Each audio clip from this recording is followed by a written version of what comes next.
නමෝ තස්ස භගවතෝ අරහතෝ සම්මා සම්බුද්දස්ස නමෝ තස්ස භගවතෝ අරහතෝ සම්මා සම්බුද්දස්ස නමෝ තස්ස භගවතෝ අරහතෝ සම්මා සම්බුද්දස්ස ගෞරවනීය ස්වාමීන් වහන්සේලා වරක් ප්‍රමුඛ මහා සංඝරත්නය අවසරයි. අද අපි කතා කරන්නේ කලින් සුමානි සිකුරාදා අපි නැවත කරේ කර්මජ රූප සමුට්ඨානය කියලා පාඩමක්. ඒකෙදී අපි අවසානයේ කතා කරන්නට යෙදුනේ ප්‍රධාන වශයෙන් කර්මජ රූප සහ කර්මය කියන මාතෘකා වාරගෙන. ඒ කියන්නේ එකම කර්මයකින් ප්‍රතිසන්දායක කර්මෙන් සියලු කර්මජ රූප පුදනවා කියන අදහසත් ප්‍රතිසන්දායක කර්මෙන් අන්‍ය කර්මයකටත් කර්මජ රූප පුදවන්නට පුළුවන් කියන අදහස් දෙක විශ්ලේෂණය කරන්නට යෙදුණා. ඊට අද තියෙන්නේ ඒ වගේම විශ්ලේෂණයක් කර්මජ රූප වල හට ගැනීම කියන එක. කර්මජ රූප සමුට්ඨානයම කියන හට ගැනීම සමුට්ඨානය කියන හට ගැනීම තමයි. නමුත් ඒකේ හේතුවට බරව කතා කරන්නේ. දැන් මෙතන අපි කතා කරන්නේ කර්මජ රූප වල ඉපදීම සම්බන්ධයෙන් තියෙන අදහස් ටික. කොහොමද කර්මජ රූප පහළවන්නේ කියන එක සම්බන්ධයෙන්. මේක සම්බන්ධයෙන් පැහැදිලිවම ථේරවාදයේ මත දෙකක් තියෙනවා. මේ මත දෙකත් ප්‍රබල එකිනෙක විශ්ලේෂණයට සුදුසු මත දෙකක්. ඒ තමයි අටුවාවේ තියෙන මතය සහ මූල ටීකාවේ තියෙන මතය. ඉතින් මේ මත දෙක එක මතයක්වත් ප්‍රතිෂේධ වෙලා නැහැ, ප්‍රතික්ෂේප වෙලා නැහැ. නමුත් අපිට බලන්න පුළුවන් මොන වගේ පදනම් වල ඉඳලාද මේ මතයට ඇවිල්ලා තියෙන්නේ කියලා. මේක ප්‍රධාන අදහස් දෙක තමයි අටුවාවේ තියෙන සහ මූල ටීකාව.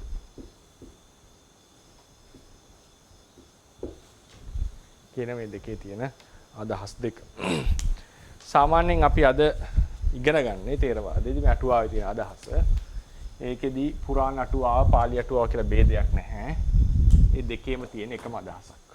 පුරාණ අටුවාවේ, පාලි අටුවාවේ වෙනස් වුනේ කර්මජ රූපේ ආයුෂය සම්බන්ධයෙන් තමයි වෙනස් වුනේ. හටගන්න මොහොත සම්බන්ධයෙන්. මෙතන අපි කතා කරන්නේ ඒවායේ හටගන්න ආකාරය පිළිබඳව තියෙන කරුණු දෙකේ කිසිදු වෙනසක් නැහැ. පළවෙනි එක තමයි මම හෑන්ඩ් එකේ දීලා ඇති.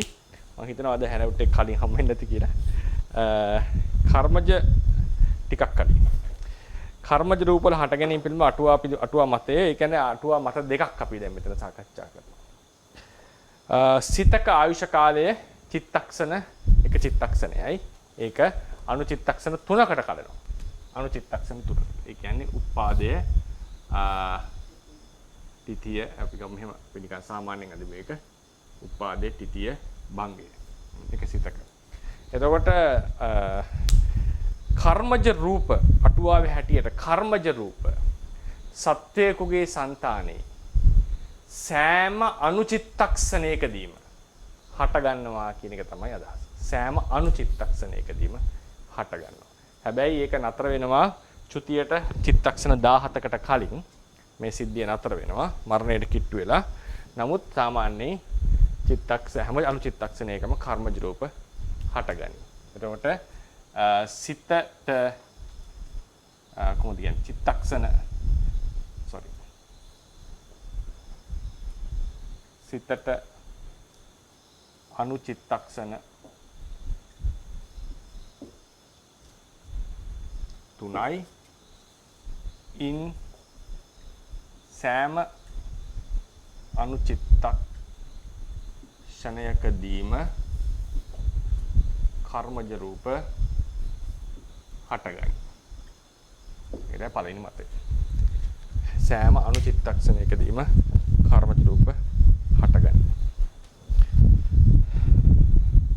ඊළඟට ඒක මූල අටුවාවෙත් කියලා තියෙන කතාව පුරාණ අටුවාවෙත් ඒ හට ගන්නකොට ඒ රූපය ඒක මේක දැන් මේතන ගන්නේ කර්මජ රූප හට ගන්නවා කියලා.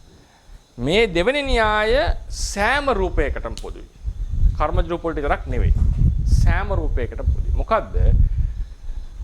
හට ගැනීම සඳහා රූපයේ හට ගැනීමට වැය වෙන්නේ අනුචිත්තක්ෂණ 1යි. අනුචිත්තක්ෂණ 1යි රූපේ හට ගැනීමට වැය වෙන්නේ. රූපයට සම්පූර්ණ චිත්තක්ෂණ 17ක ආයුෂයක් තියෙනවා. එයිනොත් ඒක මෙතට අදාළ වෙන්නේ නැහැ. අනුචිත්තක්ෂණයයි වැයෙන උපාදේයට අනුචිත්තක්ෂණයයි භංගයට. එතකොට රූපේ සෑම රූපයකම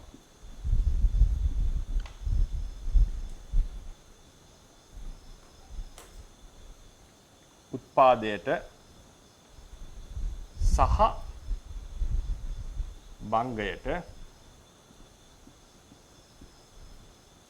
අනුචිත්තක්ෂණ එක බැගින් වැය වේ. අනුචිත්තක්ෂණ එක බැගින් වැය වේ. මේක තමයි අටුවාවේ තියෙන අදහස.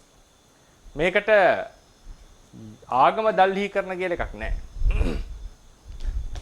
ආගම දල්හීකරණය කියලා එකක් කෙලින්ම අපිට දෙන්නට බෑ. මේක තමයි පාලි මුක්තකව එන අටුවා විවරණය. මේ තමයි මූලික අදහස් දෙක. දැන් මේක පිළිබඳ යුක්ති ගවේෂණය ආදියට යන්නට කලින් මූල ටීකාවේ තියෙන අදහස් දෙකට අපි එන්නට ඕන. කෙලින් මූලික අදහස් දෙකට.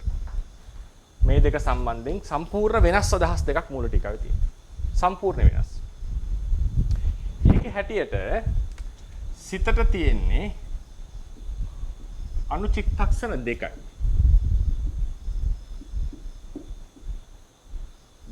උපාදේ සහ භංගය. උපාදේ සහ භංගය. ඒකට සාධක ලෙස ඉදිරිපත් කරන ආගම දල්හීකරණයක් ලෙස ඉදිරිපත් කරනවා යමකෙහි උපාද වාරය, නිරෝධ වාරය විතරයි සිතට කතා කරලා තියෙන්නේ. තිති වාරයක් කතා කරලා නැති එක. ඒක පළවෙනි එක. දෙවැනි ආගම දල්හීකරණය ලැබෙන්නේ කතා වස්තු ප්‍රකරණයෙන්. මොග්ගලීපුත්ත තිස්ස ස්වාමීන් වහන්සේ සිතේ උපාදේ සහ භංගය උපමාවට ගන්නකොට සිත දවසක් පවතිනවා කියන තර්කයේදී උන්වහන්සේ කියන ප්‍රතිතර්කය තමයි සිත දවසක් පවතිනවා නම් උපාද මං කතාවන්නේ සිත දවසක් පවතිනවා කියලා සමහර ආචාර්ය මතයක් තියෙනවා. නිකාය මත දවසක් අවුරුද්දක් එහෙම එක ගොඩක් කල් තියෙනවා කියලා. උපමා ගොඩක් තියෙනවා. එසේ ඔබ කියනවා නම් දවසේ භාගයක් සිතේ උපාදේ දවසේ භාගයක් සිතේ භංගයද කියලා ප්‍රශ්නයක්. මාසයක් තියෙනවා නම් අඩ මාසයක් උපාදේ අඩ මාසයක් භංගයද කියලා ප්‍රශ්නයක්. ඒක ඉතා ප්‍රබල සාධකයක්. මොග්ගලීපුත්ත තිස්ස ස්වාමින් වහන්සේ සිතෙහි තියෙන්නේ උපාදේ සහ භංගය පමණක් කියලා සැලකුවා දැයි හිතෙන්නට ප්‍රධාන සාධකයක්. අටුවාවේ කියනවා තිතික්ෂණේ අතහැරලා කතා කරේ කියලා. උත්තරයක් ඒක නේ. මේකට අපි ගලපන්න නම් අපිට කියන්න උත්තරයක් තිතික්ෂණේ අතහැරලා කතා. යමකටත් ඒකයි කියන්නේ තිතික්ෂණේ අතහැරලා කතා කරේ. නමුත් ඒක තිතික්ෂණේ අතහරින්නට සුදුසු උපමාවක් නෙවෙයි. යමකේ ණය ක්‍රමයක් නිසා තිතික්ෂණේ අතහැරිය ගියා. මොකද යමකේ කියන්නේ හරි ගැඹුරු ණයක් තියෙන එක. සමහර යමක වලට කතා කරන පුද්ගලයෝ ඉන්නවා. සමහර ඒ කියන්නේ යමකයක් ගැන ගන්න සාමාන්‍ය ක්‍රම මේ යමකේට අදාළව කවර පුද්ගලයෝද ඇතුළත් සහ කවර පුද්ගලයෝද නැත්තේ. ඒ කියන්නේ යමක ණය කියලා. ඒක අතිශය සංකීර්ණයි, ගැඹුරුයි ඒ ණය. ඒ ගැන මත තියෙනවා, ආචාර්ය මත තියෙනවා. ඇයි නිරෝධ සමාපන්න පුද්ගලයා ගත්තේ නැත්තේ? ඇයි මෙතන ගන්නෙ? ඒක හරි ඒක කියන්නේ ඉගෙන ගන්න බෑ කියන එක නෙවෙයි. ඒක සංකීර්ණ දෙයක්. කතාවස්තුවේ ආවේ හුදු වාදයක්. ඒ වාදයේදී කට්ටියක් කිව්වා සිත කියන එක බොහෝ කල් පවතිනවා. ඒකට ගේන්නේ ඒ තියෙන පාට. අරගෙන කිව්වනේ සිත කල් බොහෝ කල්. ඒක බින්දින්නට මොග්ගලීපුත්ත තිස්ස ස්වාමීන් වහන්සේ අහන ප්‍රතිතර්කය තමයි ඔබ සිත දවසක් පවතිනවා කියන එකෙන් කියවෙන්නේ සිත එහෙම වුණොත් සිතේ උපාදය දවසේ භාගයයි සිතේ භංගය දවසේ භාගයයිද කියලා. මේකෙන් ගම්මේ වෙනවා ඒ වෙනකොට අපිට හිතන්න පුළුවන් උපකල්පනය කරන්න පුළුවන්. ඒක ස්ථිර නිගමනයක් දෙනවා නේ මම. උපකල්පනයේ වෙන දෙයක්. තුන්වෙනි සංගායනාව වෙනකල් පාටලීපුත්‍රයේ තිබිච්ච සංඝයා වහන්සේලාට තිබිච්ච අදහස සිතෙහි උපාදේ සහ භංගයේ පමණක් කියන එක. ඒ නිසා ඒක මේ සිතට අනුචිත්තක්ෂණ දෙකක් තියෙනවා කියන අදහස එකපාර ප්‍රතික්ෂේප කරන්න අපහසුයි. එතනද ගේන ප්‍රතික්ෂේපයට ගේන සාධකයේ තමයි සංකත ධර්ම වල තියෙනවානේ උපාදෝ පඤ්ඤායති තිත වයෝ පඤ්ඤායති තිතස්සඤ්ඤතත්තම් පඤ්ඤායති තිතස්ස කියන එක. ඒ තිතස්ස කියන එක ක්‍රම දෙකකට විස්තර කරනවා මූල ටීකාවේ. මේක සන්තතිට්ඨිය වෙන්නට පුළුවන් නැත්නම් සම්පූර්ණ විද්‍යමාන වෙන අවස්ථාවට ටීතිය කියලා කියන්නත් පුළුවන්. ඒක පසු කාලීනව ඒ කියන්නේ අනිත් ටීකාවලින් ප්‍රබල ලෙස පහර දීලා තියෙනවා මේ ප්‍රකාශනයට. ඒ ප්‍රබල ලෙස නිෂේධ වෙලා තියෙනවා. පරමත්ත දීපනයේදී විශේෂයෙන් කියනවා මේක එසේ වුණත් මේකේ යුක්තිය ඉතා ප්‍රබලයි. කතා වස්තුව තමයි ගේන්න පුළුවන් ප්‍රබලම ආගම දල්හිකරණයක් ලෙස තියෙනවා. සහ යුක්තියක් ලෙස හිතුවම පරමාර්ථ ධර්මයක පැවැත්ම ඒක විස්තර කරාම අර ගලක් උඩ දැම්මා බිමට එනවා වගේ ඒක උපාදේ යනු කුමක්ද තිතේ යනු කුමක්ද භංගේ යනු කුමක්ද ආදී ලෙස විස්තර කරනකොට ඒකේ ලොකු යුක්තියක් පෙන්වන්නට පුළුවන්. තිතස්ස කියන පදයෙන් මුළු ආයු කාලයම අරගෙන. ඒ නිසා මේක විස්තර කරන්නම් සංකත ධර්ම ගැන විස්තර වෙනකොට විශේෂයෙන්ම හේතුඵල න්‍යාය විස්තර කරනකොට හේතුඵල සම්බන්ධ විස්තර කරනවා මම ලොකු කාලයක් ගන්නවා මේ සංකත ලක්ෂණ ටික. උපාදේ කියන්නේ මොකද්ද? වය කියන්නේ මොකද්ද? තිතිය කියන්නේ මොකද්ද? ජරාව කියන්නේ මොකද්ද කියන එක වෙන වෙනම විස්තර කරනවා. හරිනේ? අත්තිතාවේ විජ්ජමානත්තේ නිරෝධය නැති බව මේ පද ඔක්කොම විස්තර කරනවා. එදාට අපි ඒක දීර්ඝව කතා කරන්න. මට මේ කියන්නට ඕනේ මේක ප්‍රබල එහෙම ප්‍රතික්ෂේප කරන්න පුළුවන් එකක් නෙමෙයි. මේකේ තියෙන ඊළඟ විශේෂත්වය තමයි ඒකත් වචනයක් කියලා යන්නට ඕනේ. මූල ටීකාවෙම කියනවා. ඒ යුගයේ වෙනකොට අටුවා යුගයේ වෙනකොට මේ සිතට තියෙන චිත්තක්ෂණ දෙකයි කියන අදහස සිතට චිත්තක්ෂණ තුනයි කියන අදහස මහා විහාරිකයන්ගේ අදහස. සිතට චිත්තක්ෂණ දෙකයි කියන එක අභයගිරිකයන් පිළිගත් අදහස. අභයගිරි නිකායේ මේක පිළිගන්නේ උපාදයයි වයයි විතරයි. උන්වහන්සේ අභයගිරි එකක් අරගෙන මේකට දැම්ම නෙවෙයි. උන්වහන්සේ යෝජනා කරන්නේ අදහස ත්‍රිපිටක පාළියට යුක්තියට ගැලපෙනවා කියන. උන්වහන්සේ යෝජනාවක් තස කරනවා විභංග අටුවාවේ විභංග ටීකාවේදී. මෙතෙක් අපි කතා කරන සිතේ තිතික්ෂණය ඇතද නැතද යන්න ਵਿਚාරිය යුතුය. උන්වහන්සේ නිගමනය දෙන්න ਵਿਚාරන්නට ඕනේ. ඒකට යුක්තිය පෙන්වනවා උන්වහන්සේ. ඒ වගේම තමයි ඒක තමයි ඵලය. එතකොට උන්වහන්සේගේ මේ පොයින්ට් එක ඊළඟට දෙන්නේ. ඊට පස්සේ උන්වහන්සේ කියන්නේ සිතට අනුචිත්තක්ෂණ දෙකයි ඊළඟට ඒයින් මේ දැන් කියන එක. ඉන් රූප හට ගැනීම සෑම රූපයක්ම කර්මජ නෙවෙයි සෑම රූපයක්ම හට ගැනීම ආරම්භ වන්නේ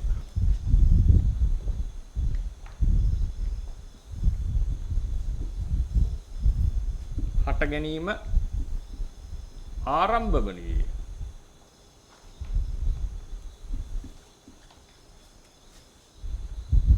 සිතේ උත්පාදක්ෂණයේදී පමණි. තිතික්ෂණයක් නැහැ උන්වහන්සේගේ හැටියට. භංගක්ෂණවලදී රූපේහි රූප හට ගැනීමක් නැත. ඒ කියන්නේ අනුචිත්තක්ෂණ දෙකයි සිතට මේ වාදයේ හැටියට මෙතනනේ අපි මේක සම්පූර්ණ විස්තර කරන්න මෙහෙමනේ. චිත්තන දෙකයි ඒනොත් උපාදක්ෂණේ විතරයි රූප හටගන්නේ. භංගක්ෂණේ රූප හට ගැනීමක් නොමැත. සියලු රූප කිසිදු රූපයක් හටගන්නේ නැත. අටුවා හැටියට හැම අනුචිත්තක්ෂණේම කර්මජ රූප හට ගන්නවා. චිත්තජ රූප හටගන්නේ චිත්තේ උපාදේ විතරයි. ඍතුජ රූප මොනවද? ආහාරජ රූප වලට මේ ભેදේ නැහැ. ඒක ඕන වෙලාවක හට ගන්න පුළුවන්. මුල ටීකාව කියන්නේ සියලු රූපය හටගන්නේ සිතේ උපාදක්ෂණේ. හටගන්නේ උපාදක්ෂණේ විතරයි. ඒකට සම්පූර්ණ චිත්තක්ෂණයක් වැය වෙනවා. හරිනේ? ඒතකොට ඒකට දෙන ආගම දල්හීකරණයක් තියෙනවා. යමක පාඨය. ඒ යමක පාඨය ඊට ප්‍රබල සාධකයක්. ඒක ප්‍රබල පාඨයක්. ඒක අපි අර්ථකථනය කරන එක ක්‍රමයකට. මොකද්ද? පෙළේ එනවා යමකේ. යස්ස දුක්ඛ සත්‍යං uppajjati. තස්ස සමුදය සත්‍යං නිරුද්ධති කියන ප්‍රශ්නයක්. යමෙකුට දුක්ඛ සත්‍ය හට ගන්නකොට සමුදය සත්‍ය ඒ වෙලාවේ නිරුද්ධ වෙයිද? සමුදය කියන්නේ ලෝභය. ඒ කියන්නේ දුක්ඛ සත්‍ය කියලා කියනකොට මොකද එතන ගන්න පුළුවන් අපිට දුක්ඛ සත්‍ය කියන රූපේ දුක්ඛ සත්‍යයට යනවා. ලෞකික සිත් සියල්ල දුක්ඛ සත්‍යයට යනවා. චෛසික දේවල්ට යනවා ලෝභය හැර. එතකොට ඒ කෙනෙක්ට දුක්ඛ සත්‍ය හට ගනීද ලෝභය නිරුද්ධ වෙද්දී කියන ප්‍රශ්නයක්. ලෝභය නිරුද්ධ දුක්ඛ සත්‍ය හට ගනීද? ඒ සිතේ තියෙන අනිච්චෛතසිකයෝ දුක්ඛ සත්‍ය වුණාට ඒකට නිරුද්ධ වෙන හට ගන්න නැහැ නේ. ඒකට නිරුද්ධ වෙන චිත්තචෛතසික ටික. ඒකටම නිරුද්ධ වෙන්නේ. මේක තේරෙන්න ගොඩක් සාමාන්‍යයෙන් මූලික දැනුම තියෙන්නට ඕනේ. ඒ වෙලාවේ දුක්ඛ සත්‍ය ලෙස හට ගන්නවා නම් හට ගන්නට තියෙන රූප විතරයි. නාම හටගන්නේ නැහැ. එකක් බින්දිනකොට තව එකක් හට ගන්නවා කියලා එකක් නැහැ නාම වල. එක නාමයෙන් එක වෙලාවෙ තියෙන එක නාම පුංජයනේ. ඒක රූප හට ගැනීමක් තිබේද? උත්තරේ හම්බෙන්නේ no නැත. සමුදය සත්‍ය නිරුද්ධ වෙන කල්හි දුක්ඛ සත්‍යයක් හටගන්නේ නැත. යස්සවාපන දුක්ඛ සත්‍යං සමුදය සත්‍යං නිරුද්ධති තස්ස දුක්ඛ සත්‍යං uppajjati ති no. එහෙම වෙන්නේ නැත. යස්ස දුක්ඛ සත්‍යං uppajjati මග්ග සත්‍යං නිරුද්ධති. යමකට දුක්ඛ සත්‍ය උපදින කලින් මාර්ග සත්‍ය නිරුද්ධ වේද? ඒ කියන්නේ චිත්තචෛසික ධර්ම. ලෝකෝත්තර මාර්ගසිතේ චෛසිකටද. එකල්හි දුක්ඛ සත්‍යයේ පහළ වීමක් නැත. යමෙකුට දුක්ඛ සත්‍ය උපදින කල්හි මාර්ග සත්‍ය නිරුද්ධ වෙන කල්හි දුක්ඛ සත්‍ය ඉපදීමක් වේද? නැත. මේ කෙලිම යමක පාට. මේ පාඩේ උන්වහන්සේ දැඩි ලෙස අරගෙන කියනවා මේක ඊටාම ප්‍රබල සාධකයක්. සිත උපදින කල් සිත නිරුද්ධ වෙන කල්හි රූප උපදින්නේ නැහැ කියන්නේ. ඒකට තියෙන ප්‍රතිතරක ටිකත් උන්වහන්සේ කතා කරනවා. මේ චිත්තජ රූප ගැන පමණක් කියපු පාඩයක්ද? මේ කතා කරලා තියෙන අරූප ලෝකයේ ගැනද කියන පාඩේට ආවම උන්වහන්සේ කියනවා ඒකේ එහෙම පෙන්වන්නට යුක්තියක් නැත. නමුත් සාමාන්‍යයෙන් අද සම්ප්‍රදාය ඇතුලේ අපි මේක උගන්වන්නේ චිත්තජ රූප වලට බහලා. අනේ චිත්තජ රූප වලට බහලා උගන්වන්නේ. ඒ කියන්නේ මේ පාඩේ මම ගෙනාලා දැන් මේක ලියලා ඇති. නමුත් මතක තියාගන්න දැන් බුරු මෙහෙම මේක උගන්වන්නේ ඒ දුක්ඛ සත්‍යයෙන් නිරූපණය වන්නේ චිත්තජ රූප පමණයි කියන තැනින් කතා කරන්නේ. මූල ටීකාචාර්යන් වහන්සේ කියනවා එහෙම කතා කරන්න සුදුසු නැහැ. චිත්තජ රූප වල විතරක් උන්වහන්සේ මේ ප්‍රශ්නේ ගෙනල්ලා තියෙන්නේ. නිකන් ඔහෙ කියලා නෙවෙයි. උන්වහන්සේ කියනවා චිත්තජ රූප නෙවෙයිද මේ. මේක අරූප ලෝකීය අවස්ථාවක් නොවිය හැකිද? උන්වහන්සේම චෝදනාව ගේනවා. ඉතින් ඒක ගැඹුරු දෙයක්. ඊට පරමත්ත දීපණීයේදී ලේඩි සෑඩෝ ස්වාමීන් වහන්සේ මේ ප්‍රශ්නේ මතු කරනවා. උන්වහන්සේ මතු කරලා උන්වහන්සේ පැහැදිලි කරනවා මූල ටීකාව බිඳින්නට ප්‍රශ්න ගෙනාවොත් මේ සෑම පැත්තකින්ම ඒකට උත්තර තියෙනවා. ඒ කියන්නේ ඒක බිඳින්න පුළුවන් ප්‍රකාශනයක් නෙවෙයි උන්වහන්සේ ගෙනල්ලා තියෙන්නේ. හැබැයි යමකේ තියෙන මේ පාට උන්වහන්සේ යෝජනා කරනවා යථාලාභ විදිහ. ඒ කියන්නේ තමන් අදහසක ඉන්නවා ඒ අදහස ඔප්පු කරන්නට මේ විදිහට යමක පාට අර්ථකථනය කිරීම ටිකක් සුදුසු මදි වගේ. ඒ නිසා වැඩිදුරටත් විමසිය යුතුයි. එහෙම නැතුව පරමත්ත දීපණියටවත් ඒක බිඳින්නට ඉඩක් ලැබිලා නැහැ. ඒ කිසි බයක් නැහැ නේ පොතේ. අටුවාවද ටීකාවද යුක්තිය නැත්නම් ආගම නැත්නම් කෙලින් පැහැදිලි කරනවා. මේ කතාවේදී උන්වහන්සේටත් අන්තිමට කියන්නේ මේ ක්‍රමයේ තරම් මට ගැළපෙනවා කියලා පේන්නේ නැහැ. නමුත් ඒ ගෙනාපු තර්කය ඉතා ප්‍රබලයි. උන්වහන්සේ ඒක හැම පැත්තෙම පරීක්ෂණයට ලක් කරනවා. පරමත්ත දීපෙනේදී ඉතා ගැඹුරින් උන්වහන්සේ චෝදනා ඉදිරිපත් කරගෙන කියනවා හැම එකටම උත්තරයක් තියෙනවා. ඒ නිසා මට කියන්න ඕනේ මේ ප්‍රකාශනය සුළු දෙස සලකන්නට එපා. මේක අටුවාවට විරුද්ධ වෙන ප්‍රකාශනයක්. උන්වහන්සේ ඒක අටුවා ප්‍රතික්ෂේප කළා පහර ගහලා කරුවා නෙවෙයි. උන්වහන්සේ අදහසක් ඉදිරිපත් කරා. හැබැයි ඒක වගේ මතක තියාගන්න මහා විහාරිකයන් සහ අබේගිරිකයන් අතර මේක තිබිලා තියෙන්නේ මේ චිත්තක්ෂණ දෙකේ කතාව අබේගිරියේ තියෙන කතාවක්. මේක අටුවාවේදී ධම්මසංගණී අටුවාවේදී මේක ගැන සාකච්ඡා වෙනවා. සමහර කෙනෙක් සිතේ තිතික්ෂණය අපේක්ෂා කරන්නේ නැහැ කියලා ඒක විස්තරයක් කරන් යනවා. පරිචිත්ත විඥානන ඥාණයට පච්චුප්පන්න ධර්මයේ අරමුණු වෙනවා කියන එක සම්බන්ධ. ඒකට විරුද්ධව තමයි මූල ටීකාවේ ලියවෙන්නේ. අටුවා පාඩට විරුද්ධව යන්නේ. ඒක තව තැනක් ඔය සංවාදයක් යන තැන. ඉතින් කෙසේ වෙතත් ඒ වෙනකොට මේක තිබිලා තියෙන්නේ අභිගිරිකයන් අතේ. ඉතින් මූල ටීකාචාර්යන් වහන්සේ යෝජනා කරන්නේ මෙන්න මේ චිත්තක්ෂණයේ දෙකේ කතාව තේරවාදයට තිබිය යුතු දෙයක්. මේක යමක පාඨය සහ පරමත්ත දීපණයේ පෙන්වනවා කතාවස්තුවේ පාඨ ආදිය මේකට ගොඩක් කිට්ටුවෙන් යන පාඨ. ඊට පස්සේ මෙන්න මේ කතාවට තියෙනවා යමකේ ගොඩාක් උදාහරණ.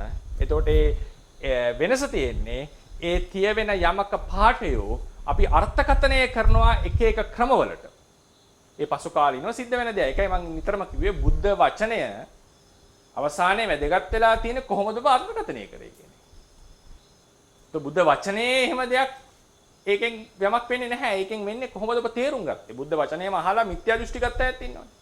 බුදුරජාණන් වහන්සේම කියනවානේ මගේ බණ අහලා වැරදිද තේරුම් ගන්න අය ඉන්නවා කියලා. අන්තිමට කිසියද අර්ථකථනය කරේ කියන එක වැදගත් වෙන්නේ. ඒ නිසා මේක අර්ථකථනය දැන් යමක පාට අර්ථකථනය කරනවා අපි දැන් තියෙන සම්ප්‍රදායේ දැන් බුරුමේ වුණත් උගන්වන්නේ මේ තියෙන ක්‍රමයට. මේ තමයි ක්‍රමය. ඉතින් ඒ තියෙන ක්‍රමයට මෙහෙමයි එන්නේ. නමුත් ඒක වෙනස් ක්‍රමයකට අර්ථකථනය කරපු තැනක් තමයි මේ මූල ටීකාවේ තියෙන්නේ. මේ මූල ටීකාව කියලා කියන්නේ තේරවාදයේ තියෙන පිළිගත්ත එකම ටීකාව. අභිධර්ම අර්ථසාරණයට තියෙන එකම ටීකාව. සහ ඒක අතිශය සම්භාවනාවට පාත්‍ර වෙච්ච ටීකාවක්. සහ අතිශයින්ම ගැඹුරු අර්ථකරණ තියෙන ටීකාව. මේක අධ්‍යයනය කරන්න මට අවස්ථාව ලැබුණා. මොකද මගේ නිබන්ධනය මම සිද්ධ කරේ මූල ටීකාව පදනම් කරගෙන. ඉතින් ඒකේ ගොඩාක් විශේෂ කරුණු සහ ඒ ලක්ෂණ ඒ ටීකාවක් ලෙස තියෙන එකක්.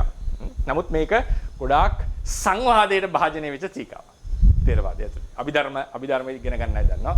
මූල ටීකාව දා සංවාදයට භාජන. හැබැයි මේක සාමාන්‍යයෙන් කියන්නේ මූල ටීකාවේ මතයක් එක්ක හැප්පෙන්න යනවා නම් ටිකක් පරිස්සමෙන් කියලා කියනවා. ඒ තරම් ඒකේ තිබිච්ච විශ්ලේෂණය අතිශයින්ම විස්තරයි මූල ටීකාව. ඔය කතාවම අපි කියනවා සාමාන්‍යයෙන් පරමත්ත දීපනේ. පරමත්ත දීපනේ තියෙන කරුණක් ප්‍රතික්ෂේප කරන්න විශ්ලේෂණය කරනකොට අතිශයින් බලාගෙන කියලා කියන්නේ මොකද මේ තිබිච්ච විවරණය ඊටාම විස්තරයි. පෞද්ගලිකව මම පෞද්ගලිකව හිතන කෙනෙක් වශයෙන් මට හිතා ගන්නට අමාරු වෙන මට්ටමේ විවරණයක්. ඉතින් ඒ නිසා මේක තියෙන ප්‍රබල මතයක් මූල ටීකාවේ තියෙන එක. නමුත් මතක තියාගන්න අද සම්ප්‍රදායේ මේක ඒ යමක පාඩම අපි අර්ථකථනය කරන්නේ වෙනස් ක්‍රමවල. ඒක ගැඹුරට ඉගෙන ගන්න අයට දැනගන්න පුළුවන් ඉස්සරහට. ඒ යමකේ. ඊට පස්සේ දෙවෙනි එක තමයි උන්වහන්සේ යෝජනා කරනවා රූපයේ දන්ද පරිණාමයි. සිත කිප්ප පරිණාම. කිප්පයි කියන්නේ වේගවත්. දන්ද කියන්නේ හැමි. ඒ නිසා දැන් උපාදක්ෂණය තමයි හටගන්නේ. භංගක්ෂණය හටගන්නේ නැහැ. දැන් මූල ටීකාව දැහැසෙට. භංගක්ෂණය හටගන්නේ. හැබැයි දැන් අටුවාවේ කියවනේ උපාදයට සහ භංගයට වැය වෙන්නේ අනුචිත්තක්ෂණය. මූල ටීකාව අදහස් කරනවා නෑ රූපේ උපාදයට සහ භංගයට මුළු චිත්තක්ෂණයක් වැයෙනවා. මම මේක ඉදා කලින් කතා කරලා තිබුණේ. මුළු චිත්තක්ෂණයක් වැයෙනවා. ඒතකොට මේ අදහස් තමයි සෑම රූපයකටම රූපයකම උත්පාදය සහ භංගයට සම්පූර්ණ අනුචිත්තක්ෂණයක් නෙවෙයි. චිත්තක්ෂණයක් වෙයි. සම්පූර්ණ චිත්තක්ෂණයක් වෙයි. කෙනෙක් අහපුවා ඇයි මේක මම කතා කරේ කියලා. මොකද මේකෙදී දැන් අපිට මේකෙන් මෙහෙම තමයි අපි සාමාන්‍යයෙන් විවරණේ යන්නේ. මේ ක්‍රමයට තමයි අපි සාමාන්‍ය විවරණය කරන්නේ. මේ ක්‍රමයට යනකොට විවරණය කරගන්න ටිකක් යුක්තියෙන් නැතුව විස්තර කරන්න බැරි කමන්නේ. මේ යුක්තියෙන් විවරණ කරන්න අමාරු කොටස් තැන් දෙකක් හම්බ වෙනවා. ඒ තැන් දෙකේදී මම කලිනුත් කියලා ඉතින් මම තැන් දෙකකදී මේක භාවිතා කරනවා. ඒ නිසායි මේ විවරණයත් මම අරගෙන යන්නේ ඉස්සරහට. නැත්නම් සමහර තැන්වල අපිට පුළුවන් දැන් මේක නැතුව ගියා නම් මට ලේසියෙන්ම කරන් යන්න පුළුවන්. මොකද ඒක තමයි සාමාන්‍යයෙන් සමාජයේ තියෙන අදහස. මම හිතනවා බහුතරයක් දෙනා මේ තොරතුරු දන්නෙත් නෑ අභිධර්ම ඉගෙන ගන්න. එහෙම දන්නේ නෑ. අපි සාමාන්‍යයෙන් අභිධර්මාර්ථ සංග්‍රහයේ ලියවිච්ච පොත්වල දැන් ලේඩි සෑඩෝස් පරමත්ත දීපනයේදී මේකට ඊටාම සාධාරණ යුක්තියක් තියෙනවා කියලා කිව්වත් විස්තර කරන්නේ මෙතන ඉඳලා. විස්තර කරන්නේ මෙතන. ඒක තමයි මේ සම්ප්‍රදායක තියෙන එක්තරා ලක්ෂණයක්. මේ විදිහට යනවා තියෙන ක්‍රමයට. ඉතින් නමුත් මේකෙන් මේ කතාව ගේන්නේ හේතුව තමයි මෙහෙමත් විවරණයක් තියෙනවා. මේ කෝණිනුත් මේක දිහා බලනවා කියන එක තේරුම් ගන්න. එහෙම නැත්නම් මේක හරියෝ මේක වැරදි ඒක එකිනෙක ප්‍රතික්ෂේප කිරීමට නෙවෙයි කියන එක මම නැවත මතක් කරනවා. දැන් ඔන්න මෙහෙම ගත්තම දැන් උදාහරණයකට හිතන්න ප්‍රතිසන්දි අවස්ථාව කියන දැන් කර්මජ රූපනේ. අපි තාම චිත්තද ඍතුද කතා කරේ නැහැ. ප්‍රතිසන්දි අපි වෙන පාඩකින් ලියමු. අවස්ථාවක කොහොමද මේ රූප වැඩ කරන්නේ මේ මත දෙකේ හැටියට කියන එක අපි තේරුම් ගන්න. දැන් මේක ප්‍රතිසන්දි අවස්ථාව. පළවෙනි භවංගය හොම් පහළ වෙනවා. මේකේ හැටියට සිතට චිත්තක්ෂණ 3ක් තියෙනවනේ අනු. හැම හිතටම අනු චිත්තක්ෂණ 3ක් තියෙනවා. හරිනේ හැම හිතටම අනු චිත්තක්ෂණ 3 බැගින් තියෙනවා. මේකේ හැටියට මේ ක්‍රමයේ හැටියට මෙතනදී කර්මජ රූපයක් හට ගන්නවා. කර්මජ රූප ටිකක් ඒක චිත්තක්ෂණ ගානක් තියෙනවා. මෙතනදී ඒක මෙහෙම ලියමු. මෙතනදී හට ගන්න කර්මජ රූපය මේ අනුචිත්තක්ෂණයේදීම උපාදයට යන්නේ අනුචිත්තක්ෂණය නේද? සෑම අනුචිත්තක්ෂණයකදීම කර්මජ රූප හටගන්නේ උපාදයට සහ භංගයට ගතවන්නේ එක අනුචිත්තක්ෂණයයි. හරිනේ? එතකොට මේක මේ අනුචිත්තක්ෂණේ හටගත්තා. තිතියට එන්නේ මේ අනුචිත්තක්ෂණය. දෙවැනි අනුචිත්තක්ෂණේ හටගත්ත නම් රූපයක් මේතනදී උපාදය දෙවැනි එකේ ඉඳලා තිතිය. හරිනේ? මේක තමයි මේක හැටියට ක්‍රම. දැන් මූල ටීකා ක්‍රමයට බලන්න. ප්‍රතිසන්දි භවංග හුඹි කියලා යනවා. මේකේ අනුචිත්තක්ෂණ කීයද? මේකේ හැටියට 2යි. ඊට පස්සේ රූප හටගන්නේ උපාදයේද භංගයේද? උපාදයේ විතරයි මූල ටීකාව හැටියට. ඒ වගේම සෑම රූපයක උපාදයට සහ භංගයට සම්පූර්ණ චිත්තක්ෂණයක් වැය වේ. එහෙනම් කොහොමද වෙන්න ඕනේ මෙතන? මේක හටගන්නවා සම්පූර්ණ චිත්තක්ෂණ. මෙතනින් පටන් ගන්න. සම්පූර්ණ චිත්තක්ෂණයක් වැය. ප්‍රතිසන්දි හිතත් සමග අටුවාවේ හැටියට ප්‍රතිසන්දි හිතත් සමග හටගත්ත රූපය තිතියට පැමිණෙන්නේ ප්‍රතිසන්දි හිතේ තිතිය. හරිනේ? ප්‍රතිසන්දි සිතත් සමග හටගත්ත රූපය තිතියට පැමිණෙන්නේ ප්‍රතිසන්දි සිතේ ස්ථිතිය. මේ ක්‍රමයේ හැටියට ප්‍රතිසන්දියත් එක්ක හටගත්ත රූපය තිතියට පැමිණෙන්නේ භවාංග සිතේ උපාදී. හරිද? ඒ සම්පූර්ණ චිත්තක්ෂණයෙන් බය වෙනවා මේකේ උපාදී. ඒක ඇත්තටම කිව්වා නම් මූල ටීකාවේ හැටියට අනුචිත්තක්ෂණ වලින් රූපය ගැන කතා කරන්නේ නැහැ. චිත්තක්ෂණ වලින් කතා කරලා මේ විදිහ තමයි යන්නේ. මේක හැමතැනටම බලංගුයි. ඊට පස්සේ අපි හිතුව මේක දවසක ගිහලා විනාශ වෙනවා කියලා. ඒතර විනාශ වෙද්දිත් එයා පැවතිලා අවසාන මුළු සිතෙන්ම තමයි යා විනාශ වෙන්නේ. මෙතනදී කාලයක් ගිහිල්ලා මොකක් හරි සිතක 3ක් තියෙනවා. මේක නිරුද්ධ වෙන්නේ අවසාන අනුචිත්තක්ෂණය. හරිනේ? මේ තමයි වෙනස. සාමාන්‍යයෙන් කියනකොට මේ තමයි මේ වාද දෙකේ තියෙන වෙනස. දැන් මේ ක්‍රමයේ හැටියට ගියොත් දැන් ලෝභ මෙතන අපහන්නේ ලෝභ මූල සිතක් නම් ලෝභ මූල සිත ලෝභේ නම් මේ ලෝභයේ බිඳෙන අවස්ථාවෙත් කර්මජ රූපයක් හටගන්නවා. එතකොට යස්ස සමුදය සත්‍යං නිරුද්ධති තස්ස දුක්ඛ සත්‍යං උප්පජ්ජති इति ආමන්ත. මේක හැටියට. නමුත් අද අපි අර්ථකථනය කරන්නේ යමකය කර්මජ රූපවල උපාදේ සහ භංගයේ දක්වලා තියෙන ප්‍රතිසන්දි චුති අවස්ථාවලට පමණයි කියන්නේ. එහෙමයි යමකේ අර්ථකථනය කරන්නේ. ඒ නිසා අද අපි ඉගෙන ගන්නකොට මේ පාඩේ අපිට විස්තර කරගන්න පුළුවන්. නමුත් එසේ විස්තර නොකළ යුතුයි කියන එක තමයි ටීකාවේ අදහස. එසේ විස්තර කියනට පදනමක් පේන්නේ උන්වහන්සේට. උන්වහන්සේකට තරකයක් ගේනවා. ඒ නිසා ඒක ටිකක් විමස ගන්න ඕන තැනක තියෙන එකක්. දැන් ඔන්න මේක තමයි සාමාන්‍යයෙන් දල අදහස මේ මත දෙක සම්බන්ධයෙන්. මම හිතනවා මත දෙක දැන් ඉදිරිපත් කරලා ඉවරයි. මත දෙක ඉදිරිපත් කරලා ඉවරයි. මේක පිළිබඳව පොඩි විවරණයක් තමයි අපිට කරගන්නට තියෙන්නේ. දැන් මේකෙදී විවරණ දැන් මම හිතනවා මේක පැහැදිලි වෙන්නට ඇති කියලා. හරිනේ? අපි මේක මකලා දැන් තවත් අදහස් දෙකක් තියෙනවා. ඒ අදහස් දෙක අපි විමස ගන්නට ඕනේ මේ කතාවේ ඉඳලා. ප්‍රතිසන්දි අවස්ථාව චිත්තක්ෂණ 3ක් අනුචිත්තක්ෂණ 3ක් මේකේ කර්මජ රූපයක් හටගත්තොත් අපි දැන් ප්‍රතිසන්දි අවස්ථාව නැතුව නිකන් සිත් දාමුකෝ. මොකක් හරි සිතක් නැත්නම් ඒක පැටවෙන්න පුළුවන් භවංග හිත කියලා විතරක් ගත්තා කියලා. ඕනම සිතක් ලෙස අපි ගත්තොත් අර්ථකථනය කරොත් මේ සිතක උපාදක්ෂණේදී හටගත්තා ඊළඟ සෙනෙන් තිතියට විල රූපේ තියෙනවා. මේකෙත් එකක් හටගත්තා ඒදී තිතියට ඇවිල්ලා මෙතන ඉඳලා තිතියට එනවා. මෙතන තිතියට. මේකෙදිත් හටගත්තා මෙතනදී තිතියට එනවා. හරිනේ? මේක අනුචිත්තක්ෂණයක් මෙතන ගත වෙලා තියෙනවා. හරි අනුචිත්තක්ෂණයක් ගත වෙලා තියෙනවා. මේ තමයි සාමාන්‍ය ක්‍රමය. මූල ටීකාවට එනකොට සිත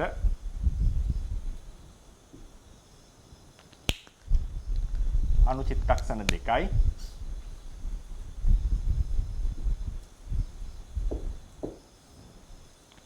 මේක හට ගන්නට මුළු සිතක් වැය වෙනවා. ඊළඟ සිතින තමයි තිතියට එන්නේ. මෙතනදී සිතක් රූපයක් හට ගැනීමක් නැහැ. ඊළඟ රූපේ හටගන්නේ මෙහෙම. මෙතනින් තමයි තිතියට එන්නේ. මේකෙදි හටගන්නේ මේ විදිහට. මම කියන පැහැදිලිද කියලා. හරිනේ?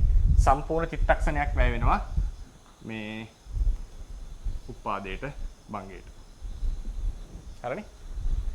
දැන් මේ මතේ මේ අදහස් දෙකේ ඉඳලා අපි විමසගෙන යනකොට විමසන්නට තියෙන ප්‍රධාන අදහස් දෙකක් තියෙනවා. මේ අදහස් දෙකේ එකක් කියලා තියෙන දැනට. ථේරවාදීන් අතර තියෙන පිළිගත් මතයක් තමයි සිතක් හැමතිස්සෙම ඇසුරු කරන්නේ මනෝවිඤ්ඤාණය.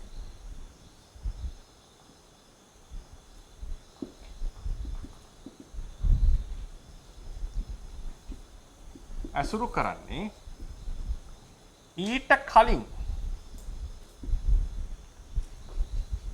සිතත් සමග හටගත් හෘදය වස්තුවක්. එහෙමයි කියන්නේ. කලින් සිතේ උපාදයක් කලින් සිතත් සමග හටගත්. සිත පවතින කල්ලි හටගත්ත කියලා එකක් නෙවෙයි. සිතත් සමග හටගත්ත හෘදය වස්තුවක් තමයි මනෝවිඤ්ඤාණය ඇසුරු කරන්නේ. මේක පිළිගත්ත ථේරවාදයේ මතයක්. හරිනේ? දැන් කොහොමද මේ මතය අපි තේරුම් ගන්නේ? යුක්තියක් අනුසාරයෙන්. යුක්තියක් අනුසාරයෙන් කොහොමද අපි තේරුම් ගන්නේ? මේක පිළිගත් අදහසක්. ඇයි සිතක් හැමතිස්සෙම කලින් සිතත් එක්ක හටගත්ත හදේ වස්තුවක් ඇසුරු කරන්න තියෙන පදනම මොකවරද? දැන් අපි දන්නවා මරණාසන්නයේදී හදේ වස්තු රූප හටගන්න එක නතර වුණාම එකම හදේ වස්තුවක් ඇසුරු කරගෙන සිත පහළ වෙනවා. ඒ සිත දුර්වල වෙන්නට එක හේතුවක් ප්‍රබල සාධකයක් තමයි හෘදේ වස්තුවේ දුර්වලකම. හෘදේ වස්තුව වයසට යන්න දිරන්නට කිට්ටු වෙන්න දුර්වලයි. ඒකෙන් ලැබෙන්නේ නැහැ හිතට ලොකු සහයෝගයක්.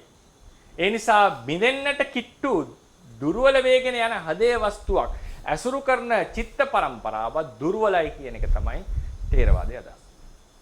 ඒ නිසා මේක බැලූ බැල්මට පේන අදහස මොකද්ද? ඇයි මනෝවිඤ්ඤාණයක් Tamanට කලින් හටගත්ත සිතත් සමග හටගත්ත හදේ වස්තුවක් ඇසුරු කරන්නට ප්‍රධානම සාධකේ? ඇයි දෙකකට කලින් හටගත් එකක් ඇසුරු කරන්නේ නැත්තේ? ඇයි ඔහුත් සමග හටගන්න එකක් ඇසුරු කරන්නේ නැත්තේ? න්‍යායක් තමයි ථේරවාදයේ තියෙන රූපය ප්‍රබල තිතියේදී. සිත ප්‍රබල උපාදේදී. රූපය ප්‍රබල තිතියේදී සිත ප්‍රබල උපාදේ. මොකද හේතුව පරිපූර්ණ ප්‍රත්‍යලාභය. සිතකට අවශ්‍ය පූර්ණ ප්‍රත්‍ය ටික ලැබෙන්නේ අනන්තර සමානන්තර ආදී උපාදක්ෂණයේදී. රූපයට පරිපූර්ණ ප්‍රත්‍ය ටික බාහිර හෝ කලාපභ්‍යන්තර තේජෝ ධාතුව, කලාපභ්‍යන්තර හෝ බාහිර ඕජා රූපය, ජීවිතේන්ද්‍රිය රූපයෙන් ලැබෙන බලපෑම කර්මජ රූපවල නම් අභ්‍යන්තරයේ කලාප නැත්නම් වෙන රූපයක නම් බාහිරින් ලැබෙන සහ සිතෙන් ලැබෙන පච්චාජාත ප්‍රත්‍ය කියන මේ සියලු උපකාරකයෝ රූපයට ලැබෙන්නේ තිතික්ෂණයේදී, උපාදක්ෂණයේදී නෙවෙයි. ඒ නිසා ඒ සියලු උපකාරයේ මැදෙහි රූපය තිතික්ෂණයේදී ප්‍රබලයි කියන එක ථේරවාදීන් අතර අදහස. ඒ නිසා සිතක් තමන් සමග උපදින හදේ වස්තුවක් ඇසුරු කරන්නේ නැත. උදාහරණයකට මේ සිතත් එක්ක උපදිනවා නම් හදේ වස්තුවක් නේද? මේ හදේ වස්තුව ඇසුරු කිරීමක් නැත. හේතුව උපාදේදී රූපේ දුර්වලයි. Tamanට පස්සේ හටගන්න එක ඇසුරු කරනවා කියලා එකක් නැහැ නේ. හට ගන්නව නම් කලින් හෝ ඒ වෙලාවේ හට ගන්න. ඒක වෙලාවේ හට ගන්න එක දුර්වලයි. ඒ නිසා කලින් හටගත්ත හදේ වස්තුව. ඒතර කෙනෙක් අහපුවා චිත්තක්ෂණ දෙකකට කලින් හටගත්ත හදේ වස්තුවක් ඇසුරු කරන්නේ නැතුව ඇයි ඊට කලින් චිත්තක්ෂණය හටගත්ත හදේ වස්තුවක් ඇසුරු කරන්නේ? මරණාසන්න කතාවෙන් අපිට පැහැදිලි හදේ වස්තුව පරණ වෙන්න දුර්වලයි. සිතට ලැබෙන උපකාරයෙන් එන්න දුර්වලයි. ඒ නිසා සිත කාර්යක්ෂම වෙන්නට සුදුසු නම් doctrine of necessity අනිවාර්යෙන් හෝ ඇසුරු කර යුත්තේ තියෙන ප්‍රබලම හදේ වස්තුව. Taman සමග හටගත්ත හදේ වස්තුව දුර්වල නිසා ඇසුරු කරන්නට සුදුසු නැහැ. ඒක ප්‍රතිසන්දි අවස්ථාවේදී විකල්පයක් නැති නිසා ඒක ඇසුරු කරනවා. හටගනිමින්ම තියෙන එක. නැත්තම් හැම අවස්ථාවකම Tamanට කලින් හටගත්ත හදේ වස්තුවක් වන ප්‍රබලත්වය. ඒකෙදිත් කියනවා තේරවාදීන් ඊට කලින් චිත්තක්ෂණේ හටගත්තේ. චිත්තක්ෂණ දෙකක් නෙමෙයි. ඒකට හේතු පරණ වෙන්න දුර්වලයි හදේ වස්තු. පරණ වෙන්න තිතියේදී පරණ වෙන්න ජරා අග්නියෙන් දැවෙනවා. ඒ නිසා දුර්වලයි. උපාදේ කියන්නේ හටගත්ත වේගයේ අවසානයේ වෙන්නේ උපාදක්ෂණේ. එතනින් එහාට හට ගැනීමේ වේගය නැහැ. අර ධන වර්ධන වේගය නැහැ. ඊළඟට තිතියට එනවා. ක්‍රමානුකූලව ගිල විනාශ වෙනවා. තිතියේදී පටන් ගත්ත වෙලාවේ ඉඳලා මේක තිතිය යනකොට මෙයා දුර්වල වෙන්න පටන් ගන්නවා. හැබැයි එක වෙලාවක් තියෙනවා. මේකෙදී උපාදිට වඩා ප්‍රබලයි නේද? උපාදිට වඩා ප්‍රබලයි. මොකද හේතුව ප්‍රත්‍යලාභය වැඩි නිසා. ප්‍රත්‍යලාභය වැඩි ප්‍රබලත්වයකට පැමිණෙනවා. නමුත් උපාද වේගය අවසන් වෙලා ඉවරයි. ධන වේගය. ඒ නිසා මේ ප්‍රබල අවස්ථාවේදී ජරාග්නියෙන් දැවෙන්නට මෙයා දුර්වල වෙන්නට පටන් ගන්නවා. දුර්වල වෙන්න පටන් ගන්නවා. ඒ නිසා දැන් මේ ප්‍රබල අවස්ථාවේ තමයි අසුරු කරන්න සුදුසු. මෙතනදී ලැබෙන ගැටලුව තමයි මේ සිත අසුරු කරන්නට බෑ ඔහුට එයත් සමග හටගත්ත රූපය. ඔහුට අසුරු කරන්න තියෙන කලින් සිතත් සමග හටගත්ත රූපය. අපේ පිළිගත් ප්‍රකාශනේ මේ සිත අසුරු කරන්නේ මේ A B C D හතර දෙනාගෙන් A. මෝ අසුරු කරන්න ඕනේ A. නමුත් ඇයි B සහ D B සහ C අසුරු නොකරන්නේ කියන ප්‍රශ්නය අහන්න.